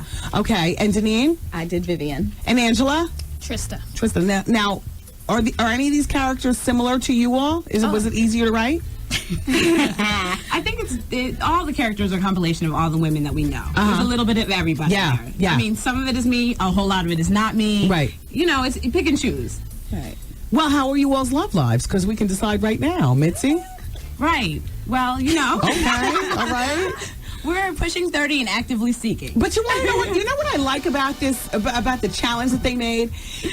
A challenge like this, if you really concentrate on it, you can make it happen. Exactly. Stay focused. I like this. And you know what? It's an easier way to stay focused if you're doing it as a competition with your girlfriends. Right, with your friends. Right. And they'll support you. And they're dead serious about it, too. At one point, they actually take classes to learn how to, get it right in the bedroom. I love it. Right. Together. I love it. Right. And your friends can help you, when it's time to cut it, it's time to actually go, he's not the one. Let's keep it moving, no dwelling. They help you move on faster, which is where a lot of us lose time. Okay. Is it giving it away by saying, did anybody end up coming back the next year with a husband? It's totally giving it away. Damn. But readers will not be disappointed. That's right. What's the prize? Besides the sex scenes? No, I mean, is there a prize? Like whoever comes back for your wedding, I'm giving you, $1,000 or whatever it is? No, it's just you come back with a man. The prize is the man. I love it. I love the plot of this book. So now you guys wrote a book together before. Yes. Was it still with Armistead? No, that was before it was done. Are you guys lifelong book partners? Or not lifelong, but short term? Are you book partners like that? Well, we're definitely working on the sequel to The Vow right now. Okay. So, and what was the first book called? The Angry Black Woman's Guide to Life. Okay, so this is a novel. This is you guys your first series novel. This is a novel. Which one did you enjoy doing better? They were all fun, right? Yeah, the first one was more us in it. It was nonfiction. Right. It was about how to, put people in check. And Right. if you just learned how to deal with Right. us, we would be okay. As Black women. Right. The Vow is just a figment of our imagination. Well, this sounds like a really hot book. Thank you. Oh, thank you, Wendy. Yeah. No. This sounds really hot. 3 women, 2 carats, 1 year. Simple as that. It's called The Vow. And the O in Vow is a big honking diamond. It's an O. And it's Deneen Milner, it's Angela Burt Mary, and it's Mitzi Miller. Angela, where do you get time to write? You're busy editing. Oh, gosh. You just try to make it work. Just try to squeeze it in after you put the kids to bed. Yeah, how many children do you have? I have 2 boys, 6 and 4. Oh, my gosh. Yes. So you're like a really super woman. Do you cook? Oh, no, I don't. What's for dinner tonight? Some things have to... Does he complain? No, he's a good cook, so he likes to cook. Are you taking them trick-or-treating tonight? We have a book signing tonight. Well, crap! I know. So I'm not Mother of the Year because I won't be taking... Exactly! Right. Did you take them to school today in their costumes? I did not. Well, these are the sacrifices women have to make. But she has a good man at home. Right. So she managed That's to where the find husband someone. jumps in. Are you able to get it up after he does all this cooking and driving around with it? I'm one of those types. I mean, you're holding it down like, them boys. Right. It's a lot of work. Yeah. Absolutely. So when you get home, are you, It's a lot of work. But you know what? We're 10 years in this. I hear It's that. working. It works. It works for you. It works. Get the book. It's called The Vow. Deneen Milner, Angela Burt, Mary, Mitzi Miller. If they forget any one of the names, all they got to do is say the name of the book. Exactly. And you got it. Wendy, man. Michelle? Yeah. You're just having casual sex with him. Right. There is no engagement. No. He's got a girlfriend. So-called. I'm pregnant now. Should I keep it? Wait, hold on for just one moment. I'm about to reach through the phone and crack her skull. The Wendy Williams Experience. Listen, do you want to save as much as 50% or more on your prescription medicine? Did you know that millions of Walgreens customers already do? Talk to your Walgreens pharmacist about generic substitution. By law, generics contain the same active ingredients as the big-name brand equivalents. This means that you get the same quality medicine for less. Generic substitution. With over 4,700 stores, you'll find a Walgreens just around the corner. And so many are open 24 hours. One more reason why Walgreens is the pharmacy America trusts. WBLS. Okay. You are caller number 10. All right. You just picked up $1,000 in WBLS cash. Who knows? You could be our next winner. It's the $107,000 cash guarantee. Then let us know your station giving away the money. WBLS. Oh, well, hell, they had it written down wrong, and now I threw away that damn quote. Somebody said those were Madonna. That was Madonna's quotes to Gwen Stefani, not Gwen's thing to Madonna. I swear to you all, it was written down where it was Gwen to Madonna, and I was a little shocked. I was a little taken aback that Gwen was actually talking out about Madonna like that. Most people bite their tongues when it comes to the icons, but you know what? It still doesn't take away. I don't like Madonna's new look. I mean, I like that she's not doing this whole classy English woman, that she's rocking out. I just don't like the direction that she's taken the rocking out, It's still the hour of truth. The ladies are gone. I'm going to read this book. How long does it take to fly to Berlin? Because I got a bunch of different books, and I got to decide how many. I'm going to Berlin in December on some book business. I'm the first black person to be selected from the United States to go on this it's a big to do. They only select 3 authors a year, and they're always white. So when they wanted to know which black author to take, they called the queen of all books. That would be Carol Mackey over at Black Expressions, where you can order your books. They print their own and whatnot. Black Expressions is a large volume book business. So they call Carol and they say, who do you bring? Who do we bring? We want to bring somebody who's going to add the wow and wow. It's the big end of the year book meeting for the world. Like all the book people from all over the world are going to be there, from Japan and whatnot. And Carol, and I don't know why she thought of me, but she did. Of all the great black authors out there, and she thought of me.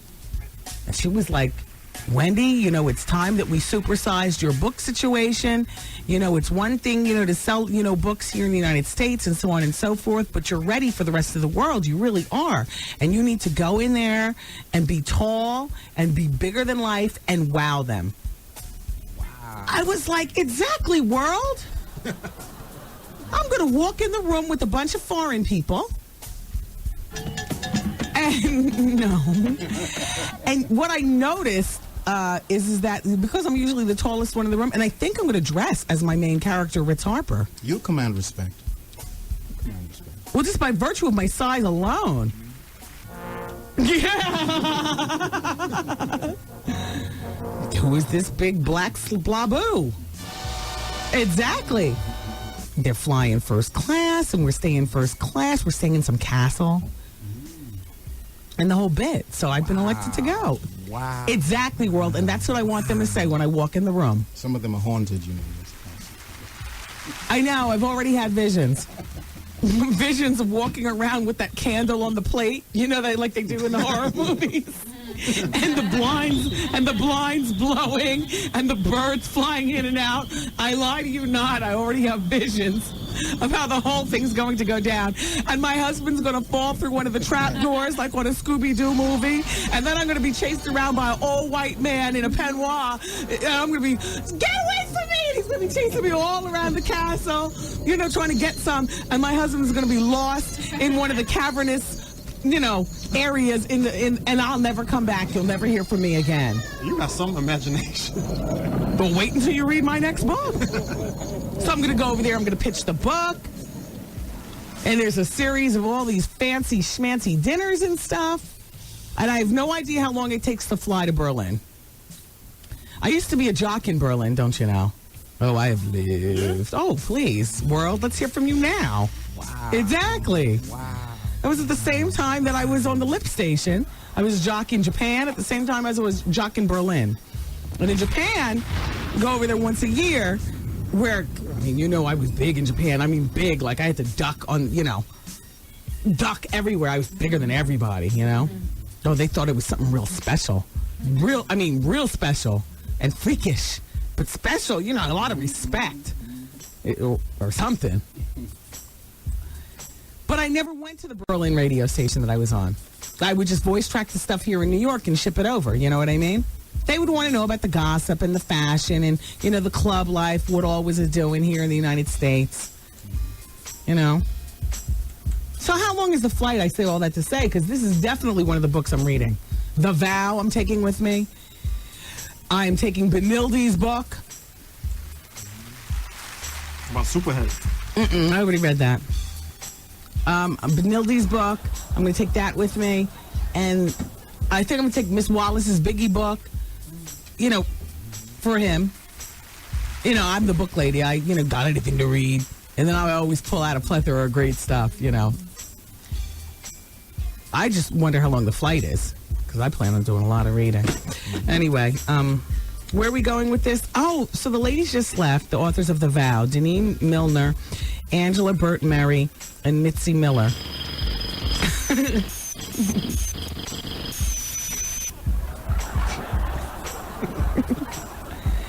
They have a book signing tonight at the Barnes & Noble on Broadway at 82nd Street from 7:30 to 9 p.m. Go by there, pick up that book, and have all three ladies sign it. This is a really terrific book. I haven't started reading it, but I love the plot. Once again, it's called The Vow. And once again, the signing tonight is at Barnes & Noble, Broadway at 82nd Street from 7:30 to 9 p.m. And then tomorrow, they're doing another signing from 6 p.m. to 8 p.m. They're going to be at Human Bookstores. I love the bookstore. I love the Human. Shout out to all the ladies up there that hold that down. Frederick Douglass and 125th Street. So that's tomorrow. And then that's a Human. And tonight at Barnes & Noble, Broadway, 82nd Street, okay? You got it? Once again, the book is called The Vow. 3 women's, 2 carats, 1 year. Love it. Love it. Right to the point. The cover says it all. It's right to the point. And there's a woman with a wedding dress on, and her back is turned to us. I love it. Good luck with this one, ladies. This sounds like something real special. Keep it where you got it, everybody. Vaughn Harper's coming up at 7 o'clock with The Quiet Storm. And right now, it's still the Wendy Williams Experience. And this hour of the show is being brought to you by Affinity Health Plan. Let me talk to you about LA weight loss real quick, okay? Not anymore. In my head, I'll always have fat thoughts. I just finished having my Bumblebee pre-mixed tuna. 100 and I think 20 calories, and 6 crackers that went with it, 60 calories. And I also had some apple slices. Now I'm about to have a bag of popcorn. I'm going to eat the whole bag myself. I'm not going to share with anybody. It's not just any popcorn. It's taco popcorn. That's right.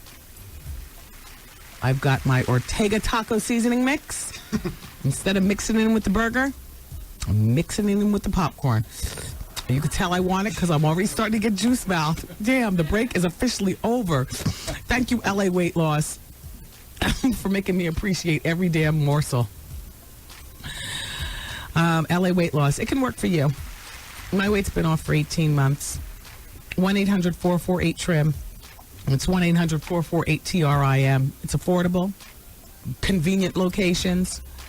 They're there when you need them. You get the one-on-one weight loss counselor, which is terrific. It's like a weight loss shrink. 1-800-448-TRIM. It's LA Weight Loss. It's what you need in your life. 1-800-448-TRIM. Thank you. Y'all should say, Run DMC and Jam Master. Woo! It's the Wendy Williams Experience, everybody. Look out, Marilyn Milian. Doggone it. They're bringing Maria Lopez to TV. And there's room for both of you all. They can replace Judge Alex, who is terrible. And he's so full of himself, maybe, with this new Maria Lopez show. Judge Maria Lopez, everybody, they say, is the first Hispanic female to be appointed to the Massachusetts Supreme Court. She's described as outspoken, no nonsense. Nobody said anything about pretty. Marilyn, I think you still got that over her. Because Marilyn Milian is outspoken and no nonsense, too. But Marilyn Milian is easy on the eyes, and she's a young, hot mama. I like her a lot. So this new judge show has been cleared on 35% of the stations across the country. That's a big clearance. Got the big ones: New York, Chicago, Philadelphia, Boston, San Francisco, Dallas, Atlanta. What else do you need? Tyra Banks is dressing up as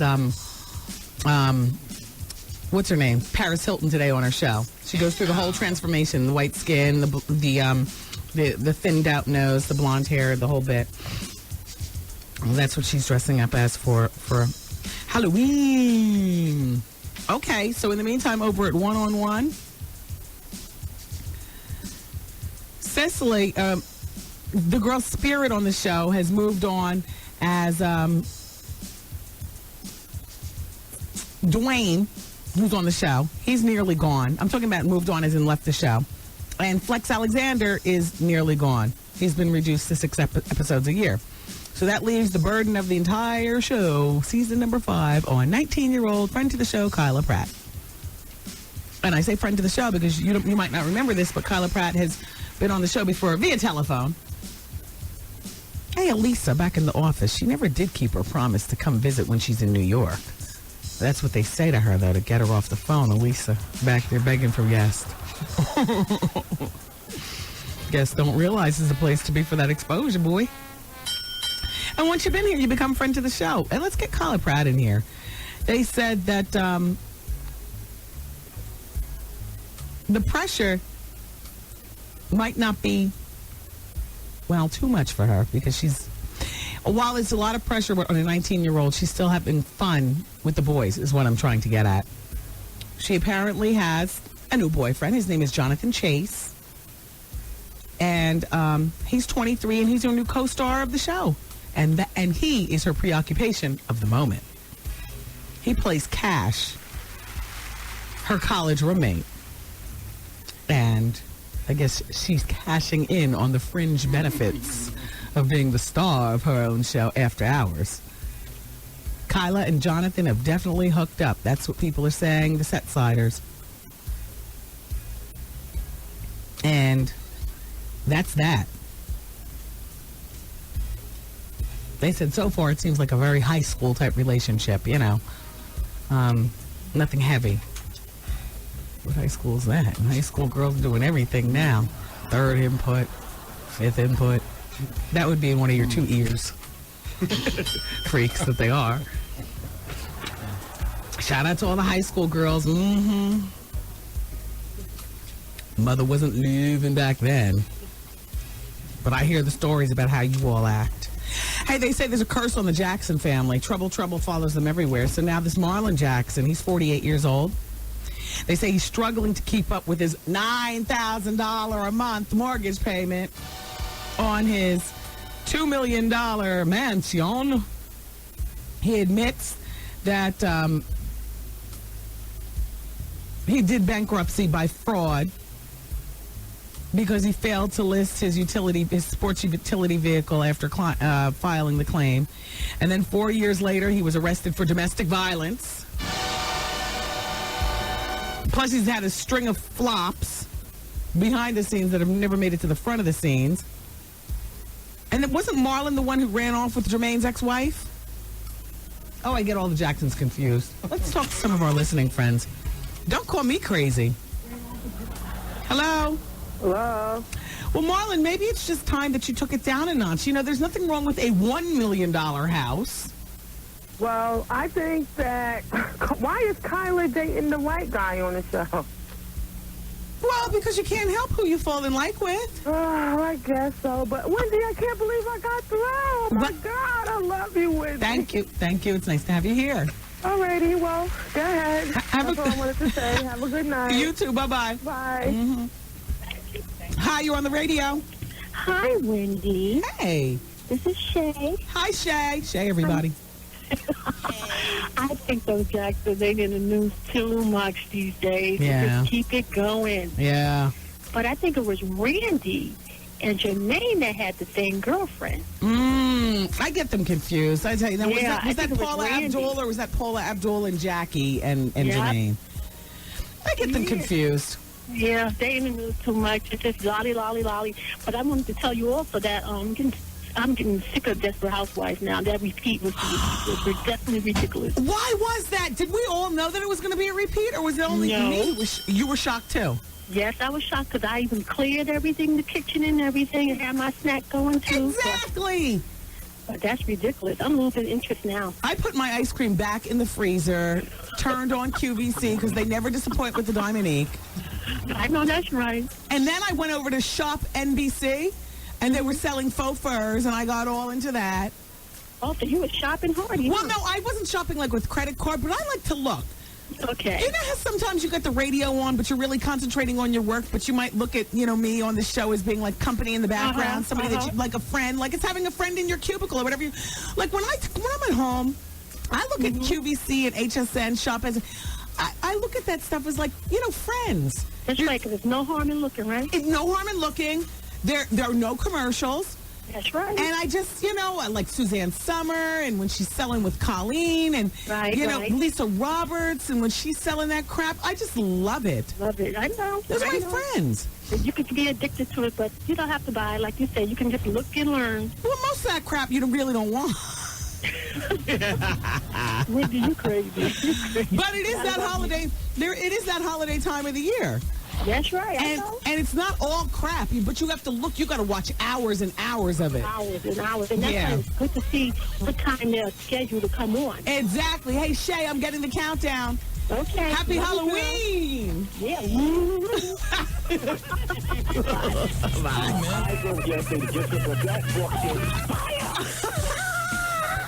Yeah, honey, you did it again, honey. You did it again. The Wendy. Big ladies.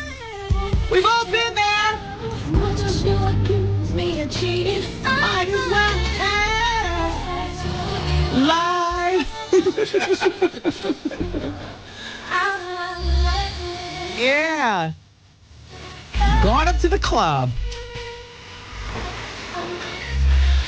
We don't play a lot of today's R&B, but as today's R&B goes, I'm glad we are on this one, BLS. Yep, you should have lied, cheated, and stolen too, and gone to the club. You should have. All that cheating. Played you. You don't appreciate. Try to stay down, but you men do it all the time. You're making it hard. My hand. You. Say. Oh, I hope she does this song on Wednesday night over at the club. If she does this song at Club Deep, and I've had one too many glasses of brown juice, I might be up there on the stage with her. You know, sometimes you just feel that. And the last time I felt a performance like that, no lie, it was MOP in the club doing Annie Up.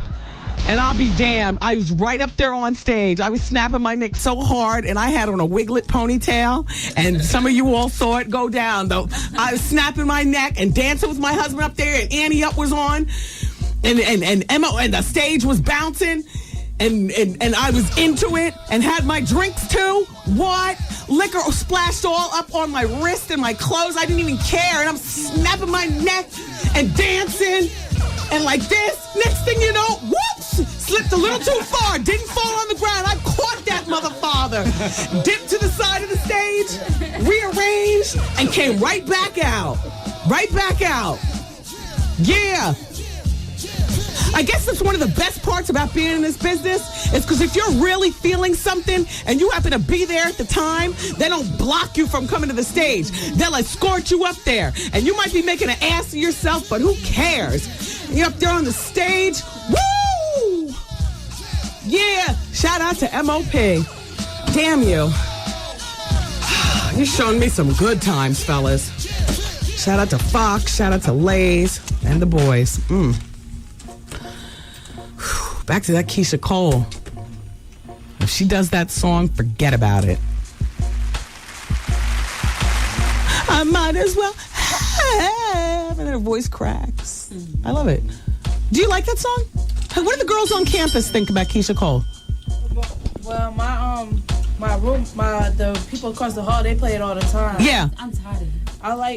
My apartment likes it. You're tired of that song, but do you like her? Oh no, I like her. When she performed that Dons and Divas, I said she could really sing. She was there last year performing at Dons and Divas.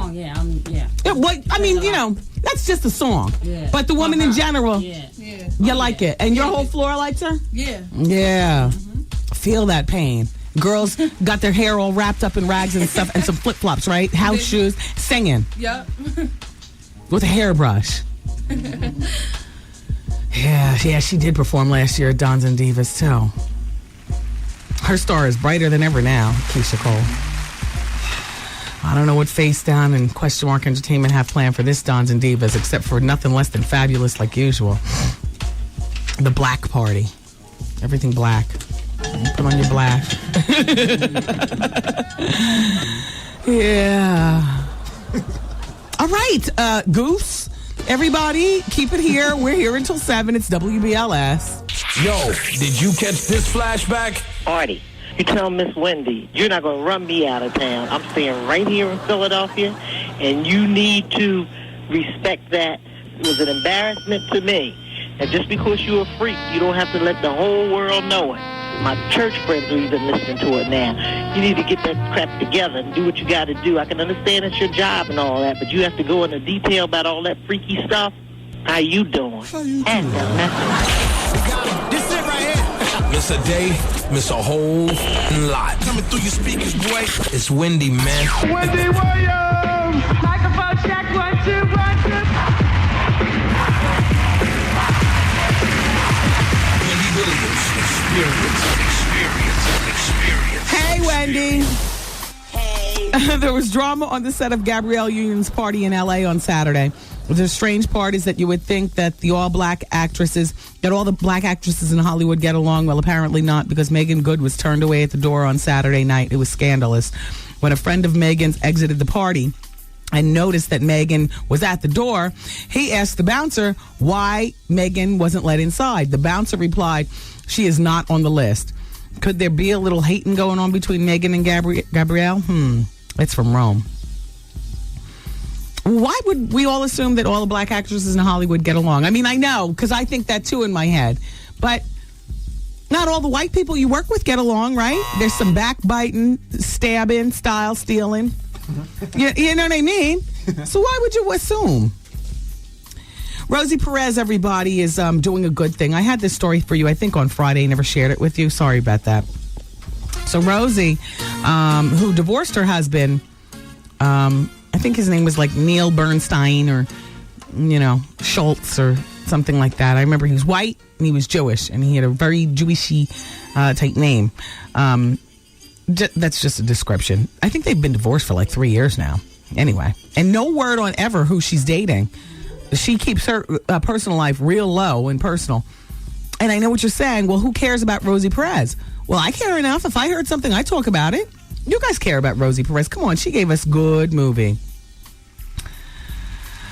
Actually, what I was going to share with you last week is not even what I'm sharing with you this week. Last week, I was going to share with you the sex scenes during Do the Right Thing. She thinks that Spike Lee took advantage of her. She was young at the time, and, when she it didn't feel as sexual as it turned out looking on screen and blah, blah, blah like that. But now, I'll try to find that story for you. But she is helped raise some money. She's doing a 12-hour readathon. It's called A Tree Grows in Brooklyn. It's going to be this coming Saturday. Actually, I think it just passed. I think it was last Saturday. It was the 70th anniversary of the New York Times bestsellers list, for which I've been on it twice. Oh, thank you. And it was 12 hours. It was a readathon. And they read all kinds of books, and I think that's great. She loves her Brooklyn. She loves the kids. Although she's never had any herself. I guess she's got to get that relationship thing right, though. But I like her. I like Rosie Perez. Rosie, I like you. Hey, Elisa, can we book Rosie Perez on the show? It doesn't matter if she doesn't have a recent project out. Just to chat with her. I like her. In the meantime, it is going down at the Spears Federline home. So... Kevin's been out partying. They had a heated fight. They say the date was October 19th when Kevin stormed out of the house and into the club. They were at the Malibu Mansion, and he was seen in the club with several female dancers. The club is, that club Mood, M-O-O-D. And he was chain smoking and throwing back drinks and partying until the break of dawn. He was out of control, they say, at this club. Apparently, the wedding pictures, not the wedding pictures, but the baby pictures. The first pictures of the baby were shot by the famed photographer Mark Little, and they were supposed to be sold for publication. And Britney made a deal with Kevin when they first got married. You can have the money made that, we make off of the us. That would be wedding pictures. He got $5 million that she let him have for the reality show. That was a $5 million deal. And the pictures. But after she delivered the baby, the mother instinct kicked in. And it was like, wait, the baby picture, they are not for sale. I renege on this deal. Kevin's upset about it. Kevin feels as though she gave away, an opportunity for him to get these baby picture monies. So he's upset about that. He's blowing through money left and right, they say. She's reportedly worth $123 million. That might be down a bit since being married to him. They were given $2.3 million for the sale of their wedding pictures. Kevin pocketed every penny of that because she let him. $5 million for the reality show. And he went out immediately and bought a $141,000 Ferrari. Okay, there's not such a big deal with that, but he's going through money like there is no tomorrow. And, you know, a lot of splurging going on. And he's upset with her. He was supposed to get money for the baby Sean's pictures. So that's the twist. Because the other part of that story is that the pictures were stolen, the baby Sean pictures. You know, you've been hearing all this hoopla about Britney saying anybody who publishes these pictures is going down. I'm suing. She got a whole legal team on it. I mean, she's like a viper on this case. The pictures mysteriously popped up on a website. They were there for a few days or 24 hours. And then they were demanded taken down by her legal team, or else heads will roll. But you wonder whether it was Kevin who stole the pictures and ended up selling them anyway. Doesn't he seem like the guilty party? And Britney, I don't know why you, RWT, are even surprised at this behavior. He left Shar, you know, for you, and how you get him is how you keep him. What is Malibu? Do they listen to LA radio? Somebody tell Britney to turn on the Wendy Williams Experience on the beat. You mean how you get them is how you lose them? How you get them is how you lose them. What'd I say? How you keep them? Yeah, exactly. My brain is so full of chocolate and gumdrops and double bubble. I just chew it, you know, until the sweetness leaves and I spit it out. I got a paper next to me full of all this half spit out candy and gum and stuff. The Jolly Ranchers, I'll put one in my mouth just when it gets juicy. Goose tells me it's time to open up the mic, and you know I can't suck and talk. I got to spit it out. Just, I mean, this is my day. I am in my zone. Holla damn ween. I got my own little stash of candy here at the office, but also at home, separate and apart from our son. Forget about it. I must have brushed my teeth about 25 times today because I have, you know, I have a kid's appetite for candy. I mean, and a kid's kid, like a 10-year-old. I don't even like the mature stuff. Like I don't mind a Snickers and an Almond Joy. What do you call it? And like a Regis, Nutrageous, or Werther's Original. But give me the lemon heads, and you know those candy cigarettes, and you know those dots that you pull off the paper. You know, they come in that long strip and you pull them off. I love those. And you know those candy necklaces? Yeah, those candy necklaces and stuff. Oh my God, I brushed my teeth like 20, scrubbing them, making my gums bleed. I have the guilt of a grown woman, but the candy taste of a kid. Got some good news. Art says his mother's fine, so he's about to go get drunk, and he's going to get drunk tomorrow when he comes to the show. All is well. Well, I'm glad that everything is fine with your mother, but we didn't know that it was your mother.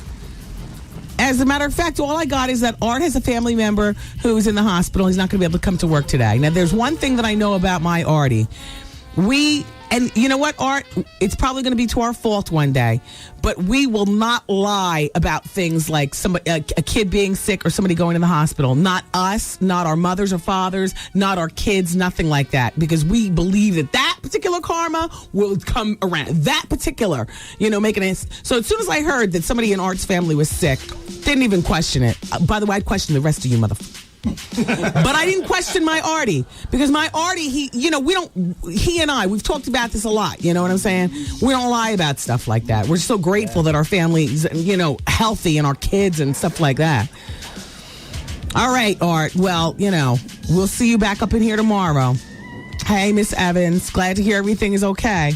Hey. At the end of the day, your son might be a freak, but he's still a mama's boy. He's right there by his mom's side, I mean.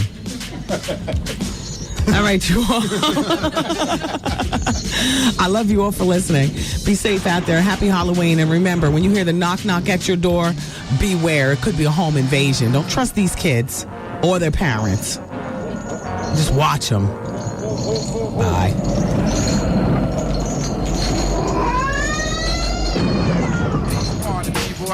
See you later. Cause I'm saying bye-bye. Good night. Program complete.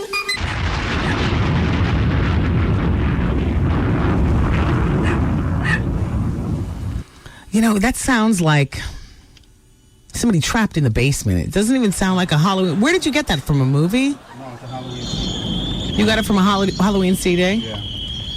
I noticed you haven't played Thriller all day. Because you said no. Yes, please. Thank you. I thought you were going to take it as a joke. We play Nightmares with Dana Dane? Oh, yeah. Where do we have that? Yeah, we got that. Yeah. Pull that up. And make sure to lock the door because, you know, it might have a fit in the back, but it is Halloween. And can we play some Ghetto Boys, too?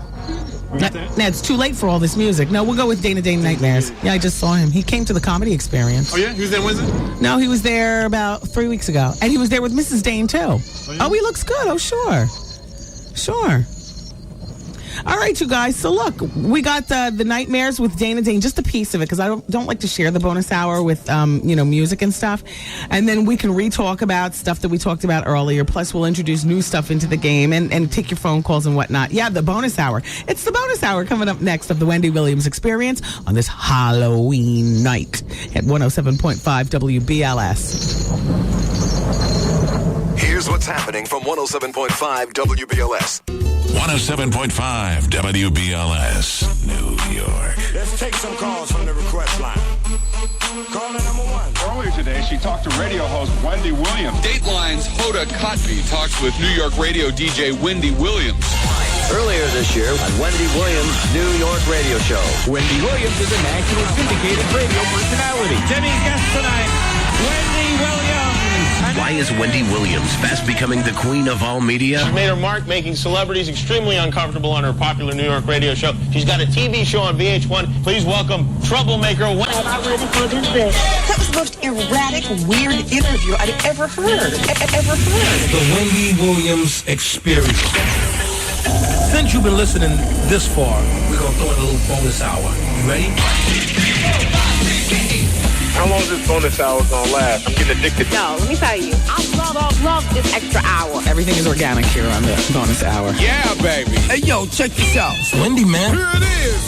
It's the bonus hour on the Wendy Williams Experience. 107.5 WBLS.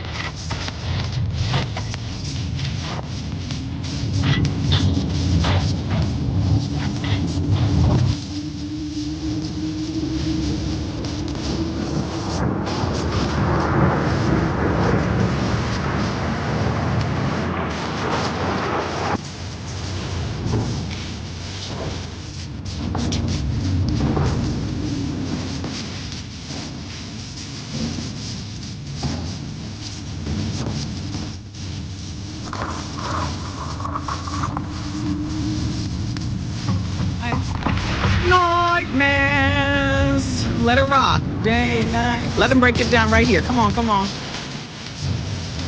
Oh, reality. Yeah.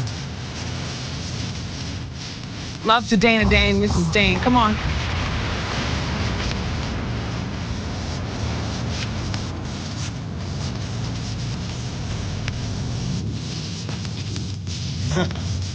It's not exactly a Halloween song, but anything beats Thriller. I don't know. Oh, now it is. Boost.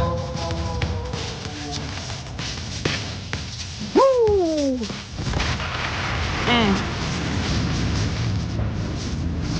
I'm the ultimate. Ow.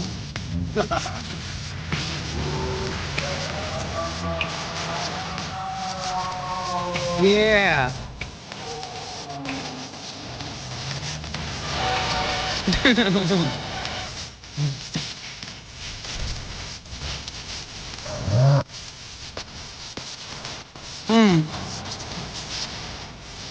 Called her a nasty, fat, nasty.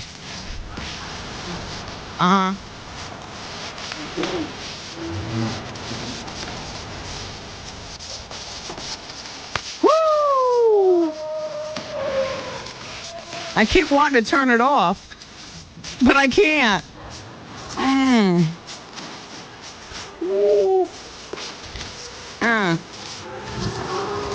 Ew.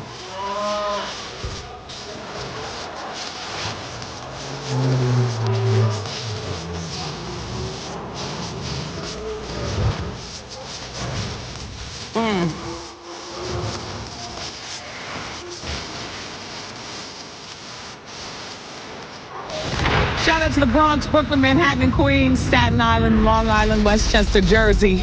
It's the bonus hour of the Wendy Williams Experience.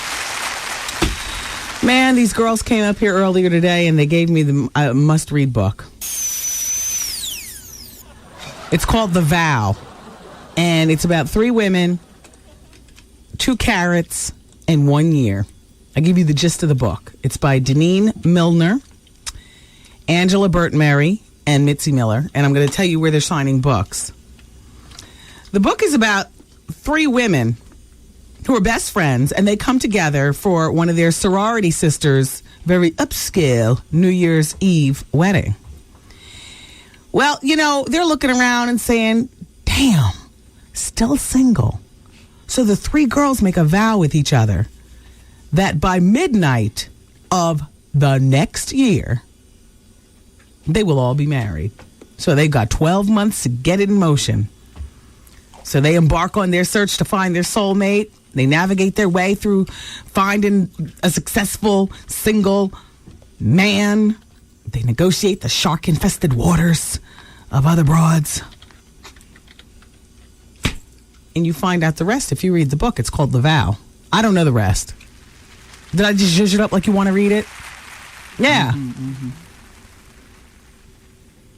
Sometimes I think like when the authors come in, because I do, you know, there are some of them that I say, and you'll take note. When I say, I want to read this, I mean that. And then there are other authors that come in and I say, okay, well, you know, thanks for coming by. Your book sounds interesting, but I won't say I want to read this. This book right here, I want to read this. I got it, and I want to read it. Definitely. It is on my must-reads list. So the ladies are signing up books tonight from 7:30 to 9 p.m. at the Barnes & Nobles here in Manhattan on Broadway and 82nd Street. And then tomorrow they're signing a copy of their book from 6 to 8 p.m. at Human Bookstores up in Harlem. Up in Harlem. Shout out to Stacy at Dollhouse. They got great jeans and T-shirts and shoes. Their shoes go up to size 11. Sometimes you Bigfoot broads ask me where to get the shoes. They don't do a size 12, but they do size 11s. You can go to dollhouse.com. They have like nice, reasonable shoes. Cute. Is it a secret that Jodie Foster's a lesbian? Is that really a late-breaking story? Well, she's been dogged by gay rumors for years, and now she's been outed by her own brother. Well, there's always that family member. Eminem has Uncle Nelson. You know what I mean? I always revert back to Uncle Nelson because that's a loose-lip relative right there. And now Jodie Foster has her big mouth brother. Jodie's refused to acknowledge to Hollywood that she's a lesbian. She's obsessed, they say, with keeping the secret private. The brother, big mouth brother, gave an exclusive interview to one of the tabloid magazines. She's a single mom. She's got 2 kids. Charles is 7 and Kit is 4. And she lives with Sydney Bernard, a 52-year-old woman. So she got one of them, dusty lesbian lovers. And I got to tell you something.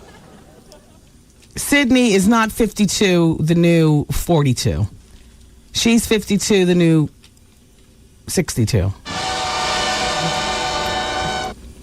And Jodie is all up in that dusty cat trap. They're both raising Charles and Kit. The boys call Jodie, are you ready for this, Mommy? And they call Sydney Ma. M-A. Mommy and Ma. Wow. Everyone in their inner circle knows that they are a loving couple. Jodie doesn't seem to realize that she's the only one, or that she's only feeding the rumors, this goes on to say, by keeping silent. She lives with Sydney and she wears a wedding ring. She's 42. She got started in showbiz as the Coppertone girl. Remember the little dog pulling her drawers down on the beach? I'm not surprised by this. Is anybody in the room? 8 people in the room. Who's surprised? Raise your hand. Are you naive? Arabia and Shaylin. I'm surprised. Why are you... Jodie Foster? Am I shocking you by telling you this? Yeah, I didn't know that. Are you in denial? No, I could believe it. Okay. Would you like to, as opposed to me zhuzh up this image in your mind, would you just like to look at them together with the boys as a loving family? Pass this over, Goose. Oh, wow. How you doing? He does look 62. Yeah. They're a loving family. Ow. So she and Cheryl Swoops can breathe freely. We know. Nobody's shocked. Who was shocked at Cheryl Swoops? I don't care that she was married. Who was shocked? And I hate to say this, but the WNBA is a tip-off. One of our interns plays basketball for the team. She I'm a homette. I like girls. No word on that, because you know what? It filters down. Like, you know, you go from, like, for me, I was a junior high school athlete. I was a high school athlete. But I wasn't trying to get to the college level because, you know, you start filtering out the hetero and it gets more homo the higher you rise in the game. That could be in my little naive mind. But who in here thinks that that's naive for me to think? I was offered a partial scholarship to Boston College for the swim team. I didn't even have to think twice. No way. First of all, I'm not going to college to swim. I'm going to party. And second of all, waking up at 5 o'clock in the morning to be in the weight room to work on my, arm strength, so I can butterfly and backstroke was totally interrupting the party plans from the night before, and that I got to sleep until 11 o'clock. And then go to my classes, schedule all your classes later on in the day. Actually, I did interrupt my party plans, but for something more meaningful, and that was taking my internship.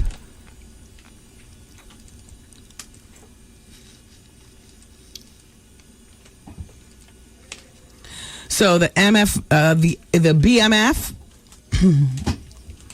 they got him over the weekend, boy.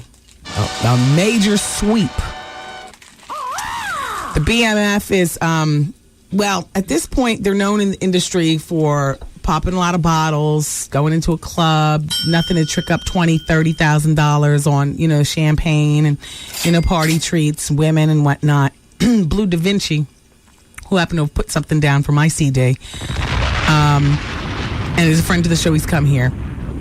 He is affiliated with the BMF and was wearing that, when he was here. No, he wasn't caught up in the sweep. But they seized, they say, $11 million in coke, $5 million in cash, and 30 members. Wow. In the sweep. Wow. You gotta figure somebody's watching you. If you're up in the club popping bub after just bottling, you know what I'm saying? Just tricking it up. And you know what it's like when you're in a club, you got $20,000, $30,000 to spend. You don't even give the waitress the money. I mean, you start out polite in the beginning of the night, but after you're drinking, depending on how, you were raised, you're just throwing the money at the waitress. You know what I'm saying? Patting them on the behind, just feeling like you can do anything. You got to figure somebody's watching. I'm surprised that the sweep is so thorough. They said the coke was stacked from the floor to the ceiling.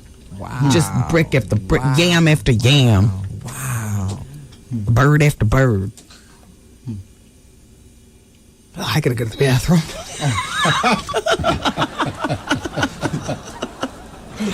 Give me a piece of that gum, Goose. My jaw's starting to wind.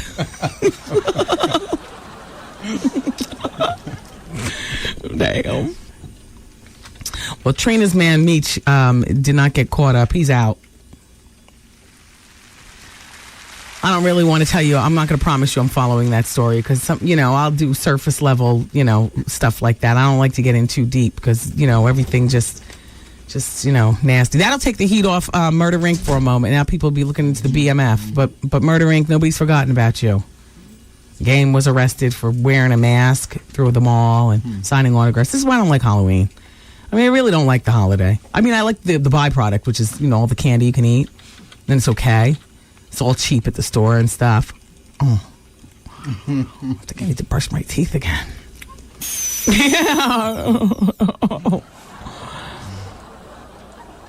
But all the costumes and stuff, you don't know who the hell's coming up to you. And that's the thing. If the streets weren't so nasty, such a dangerous place, I could totally get into the spirit of the holiday. I don't buy into the evilness of it comes from a satanic holiday. I don't buy into that part. But what I do buy into is that it's the perfect time for a stick up. That it's the perfect time to get got. Perfect time for your kids to get snatched up off the street. Perfect time for home invasions. Just perfect time. Perfect.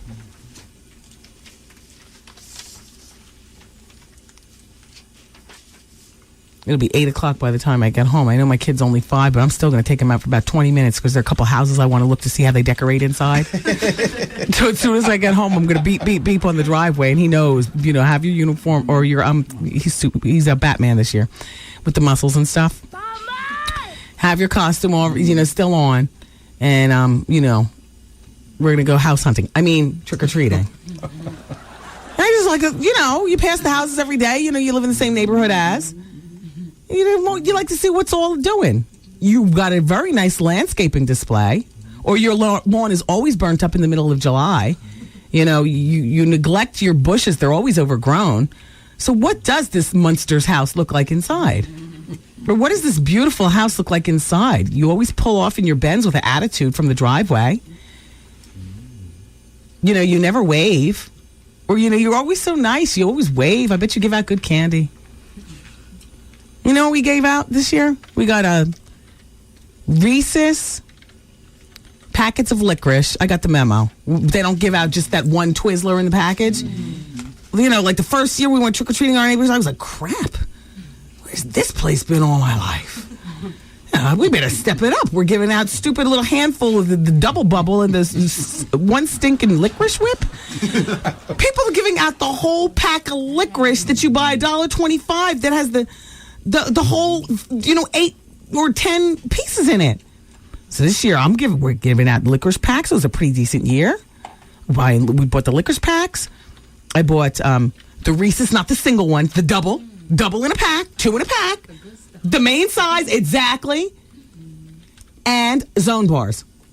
That's a good one, right? That's a good one, right? I want a trick or treat. Zone bars. I was going to get them power bars. The Zones were cheaper where I went.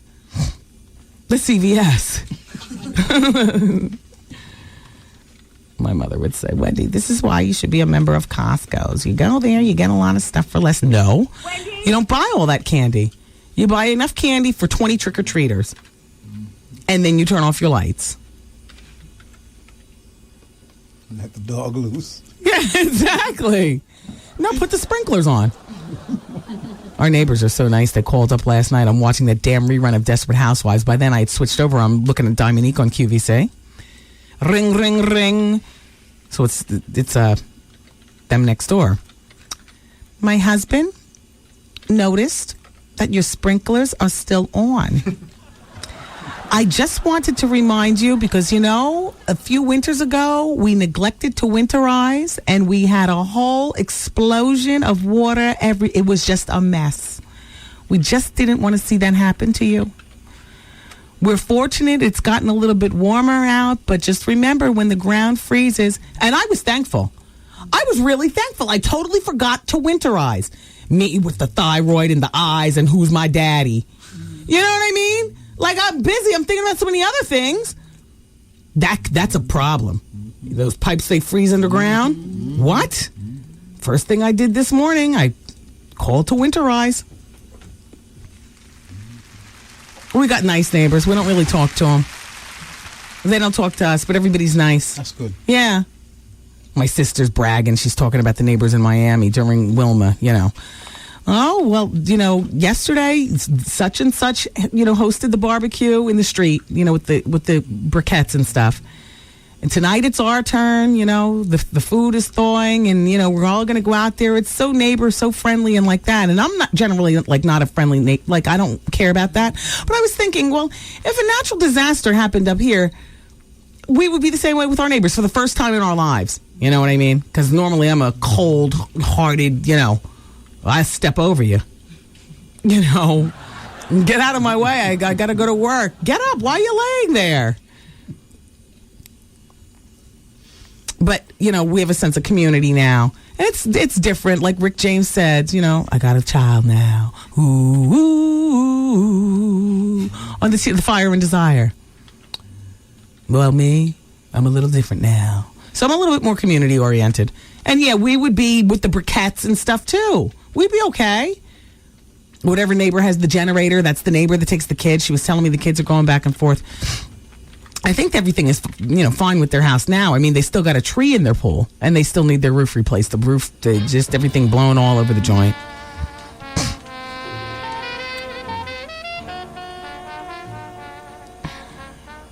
My parents are doing fine. They live in the condo. If they weren't, who do you think they'd call? Their landlord. That would be me. And how you doing, Jonathan, upstairs? How you doing? I got these two places in the same building. You know, one's my parents. I'll just let them live there. Because guilt. That's guilt. You know, that's the get over guilt. You know, all the years. And I know they were cruel to me. You know, the wait. But believe me, I got back at them more ways than I could count. And so now just the guilt of it all. Our building is going condo. We've got to move. We can't think about it and go, you know, whatever. Drama with them. You sound just like her. Yeah. But no, we don't know what we're going to do. And your father and that. Wendy, oh, you're fantastic. I said, yeah, well, get me some information on it. This was you know, long ago. You get me some information on it. Let me see what all's are doing.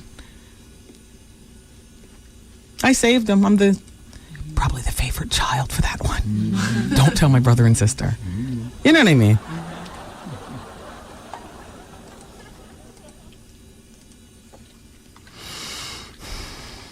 Jonathan upstairs, he's absolutely perfect. Oh my gosh.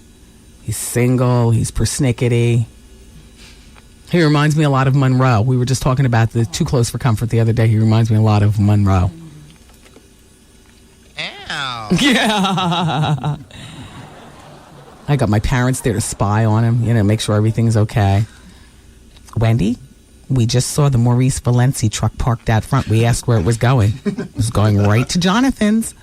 I said, good. He's paying his rent and decorating nicely, and everything's lovely.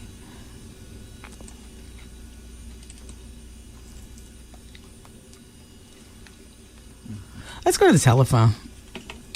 Hello? Hello, it's me, Wendy. Hi, who is your big sister in my head? I have two things I want to talk to you about. Okay. Number one, what's up with the cruise? Are you going? Well. Hello? We'll talk. Oh, okay. It's one of those kind of things, because I don't see you advertising. Yes, well, we'll talk. All right. Number two. I have the other day, someone called about the backdoor action. Yeah, the third input? Yes. Mm-hmm. And some women are afraid to do it because of a number of reasons. Number one, they don't want the smelly pull-out, you know? Right. The dirt. Right. So, but some women don't know how to properly clean themselves. Well, you got to get a colonic that morning. Oops. Or you can do it. Or you can do it the way I do it. Now, what do you do, woman? Go ahead. You go to the drugstore and you buy a 3-in-1 bag. It's a combination water bag, dish bag, and it has a connection for the third input. Yes. Mm-hmm. Why would you want to do it. your dishes with the same bag you clean your behind with? You're supposed to wash it, though. Whatever. Okay, well, then you fill it up with your, ingredients, and then... What are the ingredients? Well, sometimes... You ever heard of a soapy suds enema? No. Tell us what that is. They sell it in the store. It's an enema, but it's made out of soap. Girl, please. Yeah, you have to use it. If you don't get a colonic, you have to use something to clean out the poop chute. Yeah. It's going to be dirty. Yeah. A gay man told me how to do this years ago. Okay, because they didn't have colonic years ago. Yes. Now, do you enjoy that? I mean, on a regular basis? No, just for special occasions like birthdays and exactly. You're with me, sister. Okay, but for the first timers, besides the cleaning of the third input, you also have to take. And I don't advocate drinking because I don't drink. But you have to you take have to have a little drink that brown. night. Hell yeah. Huh? Yeah, no, I agree. You have to take a little brown just because you have to get yourself mellowed out and relaxed. Because in the beginning, And I'm a not going to lie to you, strong pull to ladies, get right. whoever's listening, in the beginning, it's not easy. It doesn't become easy until after the missile gets in there, you know? And then, you have to take your time. It's just best. Go ahead. Remind your man that's not the front, that's the back. You know, that's a whole new world. And it's for special occasions. Yes, and if you take your time. Honey, and Halloween, by the way, is not a special occasion. No. I'm talking birthdays. I'm talking Father's Day, anniversaries, and Valentine's Day. Exactly. And another thing, you cannot do with any little Joe Blow running in the street. No! This has to be your man. With somebody who cares about you. Thank you. More than life itself. Been together for quite some time. Hell yeah. You can't do it with this, every Tom, Dick, and Harry that runs by. Exactly. Why do you say that? Why do I say that? Mm-hmm. Because it's supposed. I think it's something special. That Me you're too. not supposed to. You're not supposed to give that away to any old body. Me too. You can take the front shoot, but you can give that away to anybody. Negative. But no, I know what you're saying. Okay, so that's Dan, Wendy, I was looking forward to seeing you. I haven't seen you in so long. Dons and Divas every Wednesday at the Comedy Experience. I remember at the fire, and I haven't been able to come to the comedy club. You had a what? Oh, a fire. Oh, remember? Wow. This is your big sister. Wait a minute, but you told me about the fire. I forgot your name, but I do remember the incident now that you're saying it. But look, you told me about the fire like 4 months ago. I know. I haven't gotten it together yet. Are you at least back in the place? Huh? Are you back in the place, or are you in a new place? It's painted. Mm-hmm. The rest of the place has to be... How many smoke detectors you got? 25? Now, no, I had 2 before. Now I have 4. Yeah, I bet. I knew you'd double up. I have a carbon monoxide thing, too. Oh, yeah. You're not going to kill me off the next time. Very necessary. Everything is painted and everything, but the house needs to be put back together. And it's not, so I haven't felt, comfortable. I have a lot of work to do, so I haven't been at the comedy club. But I was looking forward to seeing you on the cruise. Well, things happen. Aw. All right, so I just wanted to, because a lot of women are worried about things like that. Yeah. I just wanted to put their mind at ease that it can be enjoyable, but you just can't do it with anybody. You can't do it dirty, and you can't do it sober. No, so clean yourself up before you do it, and have a drink. That because you got to be mellowed out, or you wouldn't be receptive to what's gonna come. Because if it felt that damn good, then we'd be putting it as a part of our repertoire. It would be an everyday thing. I mean, exactly. Let's not lie. Because even after you do what you need to do to get prepared, it's still not something that you want to be. Exactly. All right, hon. That's it. Well, take care. I guess I'll see you. I guess I'll have to make it to the comedy club to see you then. I'll see you around. You fix your house up. That's more important. All right. Talk to you soon. All right. Bye-bye. Bye. Hello? Hey, Wendy. Hi, how are you? Hi, it's Casey, the minister. I don't know if you remember me. No, I don't remember you. Casey from where? That's okay. I called in like a couple weeks ago. Mm-hmm. Yo, the day I called in, you was talking about the comedy club. Mm-hmm. I actually went down there. Mm-hmm. Yo, it was hot. Yeah. It was hot. We have so much fun doing that. Yeah, I mean, usually I don't go by myself. Yeah. And I was like, you know what, let me just get in the car, go downtown right quick and see what it's about. Had you ever heard me say on the radio that it's the perfect place if you want to come by yourself? Yeah. Yeah. And you had a good time? I did. Yo, Wendy, I had a good time. And you look pretty. I was like in the front. You look real pretty in person. What the? I don't know why people say, oh, she look like this. She look like, you really look pretty in person. Pictures and TV? I'm sorry? Pictures and TV? Yeah, then you always down to yourself with the pictures and stuff, but you look really pretty in person. And I just really want to, right quick, shout out my cousin, Jodie. It was her birthday last week, and she loves you. Oh, well, tell her hello and happy birthday, and thank you for coming. She's probably listening, too. Yeah, hey, Jodie. But I'm glad I got through to talk to you again, once again, and I'll be calling as Well, good. Can't see the minister again. All right? Thank you very much. All right, take care. Amen. Bye. Yeah, you know what? As a matter of fact, we're taking that Wendy Williams Experience comedy thing on the road with the top dogs of comedy. The tour kicks off on November 26th at Symphony Space here in Manhattan. It's Rob Stapleton. Yep. Will Svintz, Tony Roberts, and of course Capone, the gangster of comedy. I'm hosting. I'm going to be back and forth on stage all night. You know, we're going from state to state. We got five city stops lined up already. You know, if you happen to know somebody who wants us to stop through, get it, Nicole, assistant publicist extraordinaire. Nicole at WBLS.com. I like the comedy world. You know what I'm saying? Whew. Hello. Hey, Wendy, how's it going? Hey, going well. How are you? Good. I have a question, Wendy. Mm-hmm. I know that you have your CD and all, so I would like to know the actual process of actually, like, publishing your CD, like publishing a CD at home. Publishing it at home?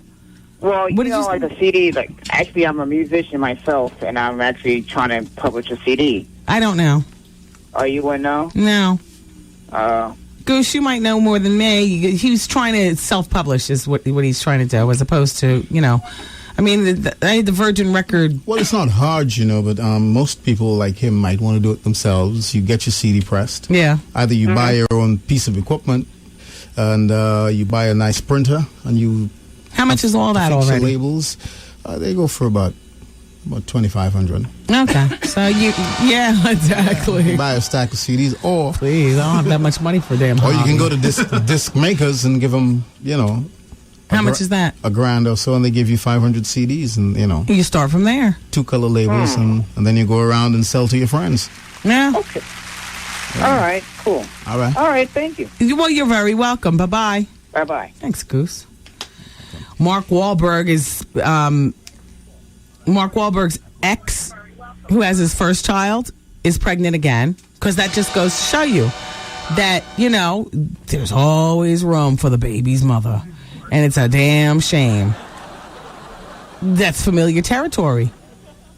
As popular as he is in Hollywood, as legendary as he is, whatever, you know, down there, he's had this stormy relationship with his ex-fiancée, Rhea, for years. And now she's 4 months pregnant with their second child. Just keeps going back. At one time, he was with Jordan Brewster, who was at one point with Derek Jeter. Hello? Hello. Hi, how are you?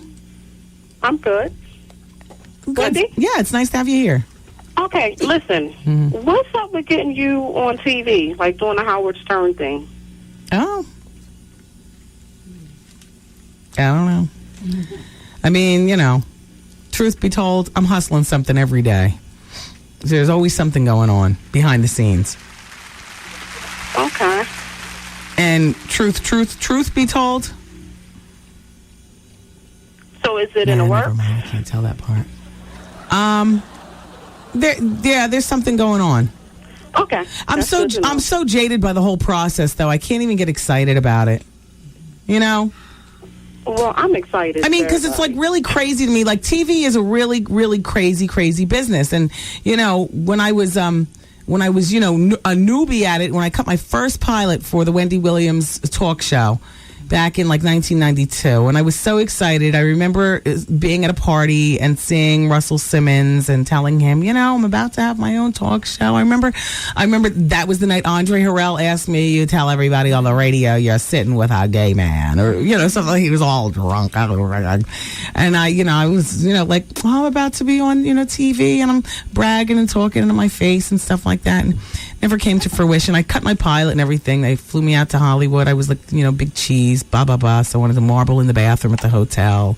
You know, look at me now. I remember that was after a divorce, but before meeting, you know, my present husband, who wasn't my boyfriend at the time. And I remember being very single and getting all caught up in emotions of sitting in the bubbles in the bathtub and all this marble, and here I am in Hollywood, and I'm about to get my own show. It was going to be based out of New York. And I remember, you know, taking long, hard pulls of my Newport, and I had some Get Right, and, I had the champagne around me, and the room was full of, like different things that the production staff had sent. We'd already cut the pilot, and it was the day after I was flying home the next day. I'd been out there for a week. And I've been looking around saying, I have nobody to really share this with. Yeah. And I just remember feeling so sorry about that. But yet it was about to pop off. Anyway, but nothing ended up happening. And I just, brought myself into a total funk. But I was so happy, but I was so sad and all like that. And now, TV projects get presented and they're not the right venue. Or, I get told the thumbs up on things and it ends up being the thumbs down. So I don't even run with it.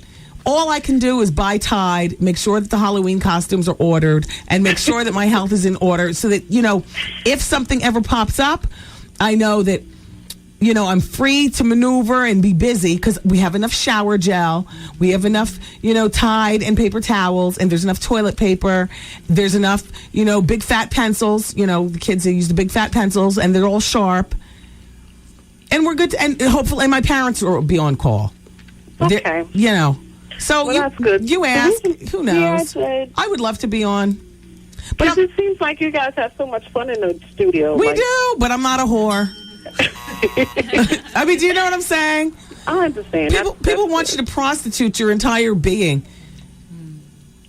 Like when I was younger and, I would have signed on anybody's dotted line and, just, going on for the ride. I just want to be on TV. I don't want to be famous. Okay, well, if you change your mind, just... No, I haven't changed my mind. I still want to. Everybody calm down. I still want to, TV people. Okay. It's just that I'm not just some dumb splaboo, itching for, some FaceTime. I really want to, do something long-lasting. If we're going to do something, I want to do that. But thank you for rooting. Thank you. In the meantime, this is all I have. Well, that's good. I'm glad I have this. And you know what? And me too. Thanks, Wendy. Thank you. Bye. Bye-bye. And thank you, good people, for listening to the only thing that I have, my radio show. And a couple other sidebar projects, but it's not, what she's talking about. I am not a whore. And I'm not stupid. And I'm not that thirsty. I was. Mother has lived. But not no more. Not no more. These are the worst sound effects. I have to tell you, goose.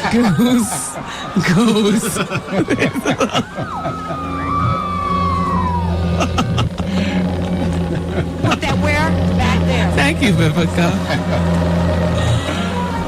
All right, you guys, look, we have to take a break. When I come back, I wanted to talk with you about the Jam Master Jay book. I want to talk to you about Lenny Kravitz. I wanted to talk to you about the BET celebration. I wanted to talk to you about the Bronx school facing eviction. I wanted to talk to you about this big write-up on a new place to get all rubbed up in Orange, New Jersey. Yeah. And, if we have time, I can repeat the Emerald Lagassi story. I don't know if you care. We can talk about Demi Moore. I can tell you about her right now. She wants to take Ashton Kutcher's name. Her Kabbalah people told her that is one of the only ways that she's going to have good luck with this marriage. Demi Kutcher. See, I don't even like it for him. So I really don't like it for anybody. Wendy Kutcher. Trev Hollywood Kutcher. Goose Kutcher. Shaylin Kutcher sounds nice. Shaylin Kutcher. I can't stand him, so I definitely don't want that name. I saw T.I. Oh my gosh, I forgot to tell you guys this. I saw T.I. When I think about that, I think about how, people have mixed feelings. Some people thought he really suckerized himself sitting on the runway. You know what I'm saying, on Punk'd? But he was just, I don't want no trouble. What the hell do you expect people to say when the cops come calling? He didn't know they were real cops. What do you expect him to do? What you want with me, fool? You know what I'm saying? You want to see a man turned bitch Throw a cop up in him. Yeah, every time you turn on the TV and there's some black dude involved, it's always the police involved. Yeah, that's why I don't like it. Yeah. What? They got like a hint of with Kutcher? Yeah. I don't like that whole show. I was watching it this weekend, forced to. I forgot what was on. I was for AI's party.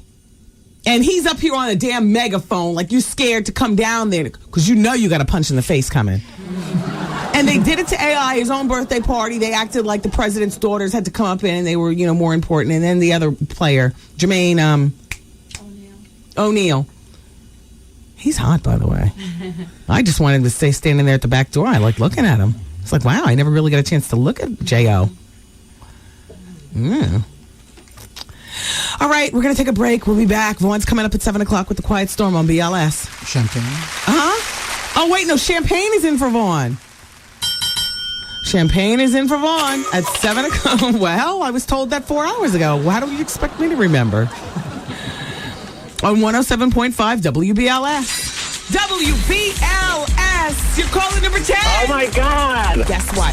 You just picked up your share of the money. You just picked up $1,000. I got to pull over, girl. I'm driving. I'm so excited. Who knows? You could be our next winner. Well, I'm glad that we've made life a little easier for you, Bert. Yes, that's what I'm talking about. Let everybody know the only radio station with the $107,000 cash guarantee. I love 107.5 WBLS. Yeah. What up? This your man Blue Da Vinci checking in with that BMF Entertainment. And you listening to the bonus hour on 107.5 WBLS. BMF Entertainment. Champagne's coming up at 7 o'clock with the Quiet Storm. Dear Wendy, yes, I'm yelling at you. Yeah, the yelling is because the print is big and bold. Why don't you ever read your faxes from your listeners in the Bay Area? I have my whole office listening to you, and we love you. But you never say what's up. Damn girl. We love you out here in the Bay Area, Oakland, San Francisco. We listen every day, even to the bonus hour. Oh, you all are nosy. Bonus hour is just for New York and the tri-state. Click off. No, I'm just playing. How you doing? She says, by the way, how you doing? Girl, that just cracks me up. Keep the comedy coming. You really make my day. That's from Trina. Thank you, Trina. She lives in Oakland. You guys hear about the cab driver on trial for tainting the baked items in a grocery store with feces? Hello? And you all still insist on going to that damn salad bar at lunchtime, don't you? That'll learn you. You love the salad bar, don't you? You love the Oriental buffets. That's what my mother calls them. I'm like, Mom, Oriental is so politically incorrect. They're going to be Asian. The Oriental buffet? Your father and I? You love the buffets. Well, if this doesn't learn you, I don't know what else will. There's a cab driver on trial for tainting the baked items at the grocery store by sprinkling dried feces on the food. So there, you thought you were eating oregano and some nice new seasoning, corn, and whatnot. Prosecutors have looked at the store surveillance camera, and there were 2 incidents that jumped off. Not once, but twice. This cab driver did it back during the summer. His name is something really long that I can't pronounce, but he's a cab driver. Yo, want to hear the spelling of his last name? Nahidmobarkeh. Wow. Exactly. Wow. Want to hear the spelling of his first name? Behrouz. He's 49, and he's been charged with 2 felony counts of tampering with consumer products. Consumers were complaining that the fresh baked items smelled like manure. Wow. So the cabbie, who allegedly had a beef with the store owner, he said he didn't like the way he was treated in the store, so now he faces punishment ranging from probation to from 2 years to 20 years in prison. Ain't that some... You should make him eat some of his own. They will in prison. Next Saturday begins that What's Happening marathon. 48 hours of What's Happening. Raj, hey. What's happening? Hey, China Saturday's your day. Hey. It's amazing how many different ways we can use hey. You know what I mean? People don't even realize when they say it. They call it, they say hey, I say hey, and then the hey comes out of nowhere. Hey. Hey. So that's going. China, you stupid. So next Saturday, it's for 48 hours. And then every weeknight at 11 p.m., beginning Monday, November 7th, we'll be able to hear what's happening. Hey. Shout out to everybody in Orange, New Jersey. I saw this big write-up in the Daily News on Sunday about this brand new spa. And the spa is called Spa Distinction in Orange. It's at the Orange YMCA, actually, on Main Street. It's African-American owned and Caribbean, African-American, and Latino owned. And it looks pretty good. It looks like a pretty good place. Spa Distinction. I need to check it out. They're celebrating their grand opening right now. Macaulay Culkin and his chick got in a big fight at Demi and Ashton's wedding. Well, you know. Apparently, he and his girlfriend is the girl from that 70s show. She works with Ashton. Mila Kunis is her real name. And they got into a fight. Sorry, not at the wedding, but in front of the newlyweds. Demi and Ashton were there at an auction. They were in Vegas at an auction. And Macaulay said something to Mila, and suddenly she became furious. You look fat in that dress. What? Or something. And she pounded on the table and got up and stormed out. So she didn't just get up. She did one of, she did one of these. All dramatic. What the hell did he say? We smoked all the weed. What?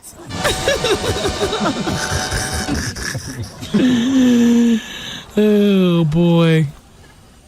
And he followed her out to the lobby and brought her back inside. No doubt by gripping her right here, girls. Do you know this grip? Right underneath the arm or right here at the wrist? Mm-hmm. That's the grip. Brought her back inside. And all the witnesses were saying that she was still angry and gave him the slip again. The publicists are denying the report.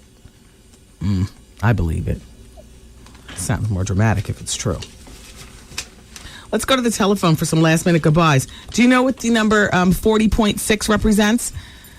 That's the number of Americans under the age of 65 who don't have health insurance. 40.6 what? This says, thank you very much, hello? National Center for Health Statistics. Is that percent? You're saying 40% of Americans hello? Under the age of 65 don't have health insurance? That's ridiculous. It's Wendy here. Hi. You got to be kidding me. You guys don't take care of yourselves like that. Wait, hold on. There's a man on the phone. Hello? Oh, no. I'm sorry. Damn. I look at the phones like a double Dutch game. Like if I'm in the middle of a conversation and we just hit the then you just, we're not going to stop the ropes for you. You just jump in. Okay, Wendy, well, that's nice. I got health insurance. I wanted to talk to you about, just jump in. Make it happen for yourself. I'm exhausted. I need some more candy. Pep me up. Have a happy remainder of the Halloweeny. Thank you, Goose. I like that better, the combination. I like this remix.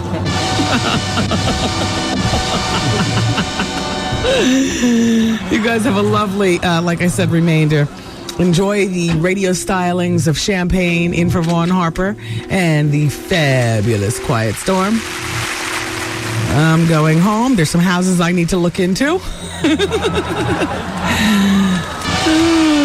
You guys have a wonderful... You know what I'm having for dinner? A cheeseburger. A double bubble cheeseburger. Remember those cheeseburgers? All the layers of gum, they look like burgers? Yeah. All right, you all. Take it easy. Love you for listening. Bye-bye. The Wendy Williams broadcast day has completed. Aw, man. And WBLS Music starts next.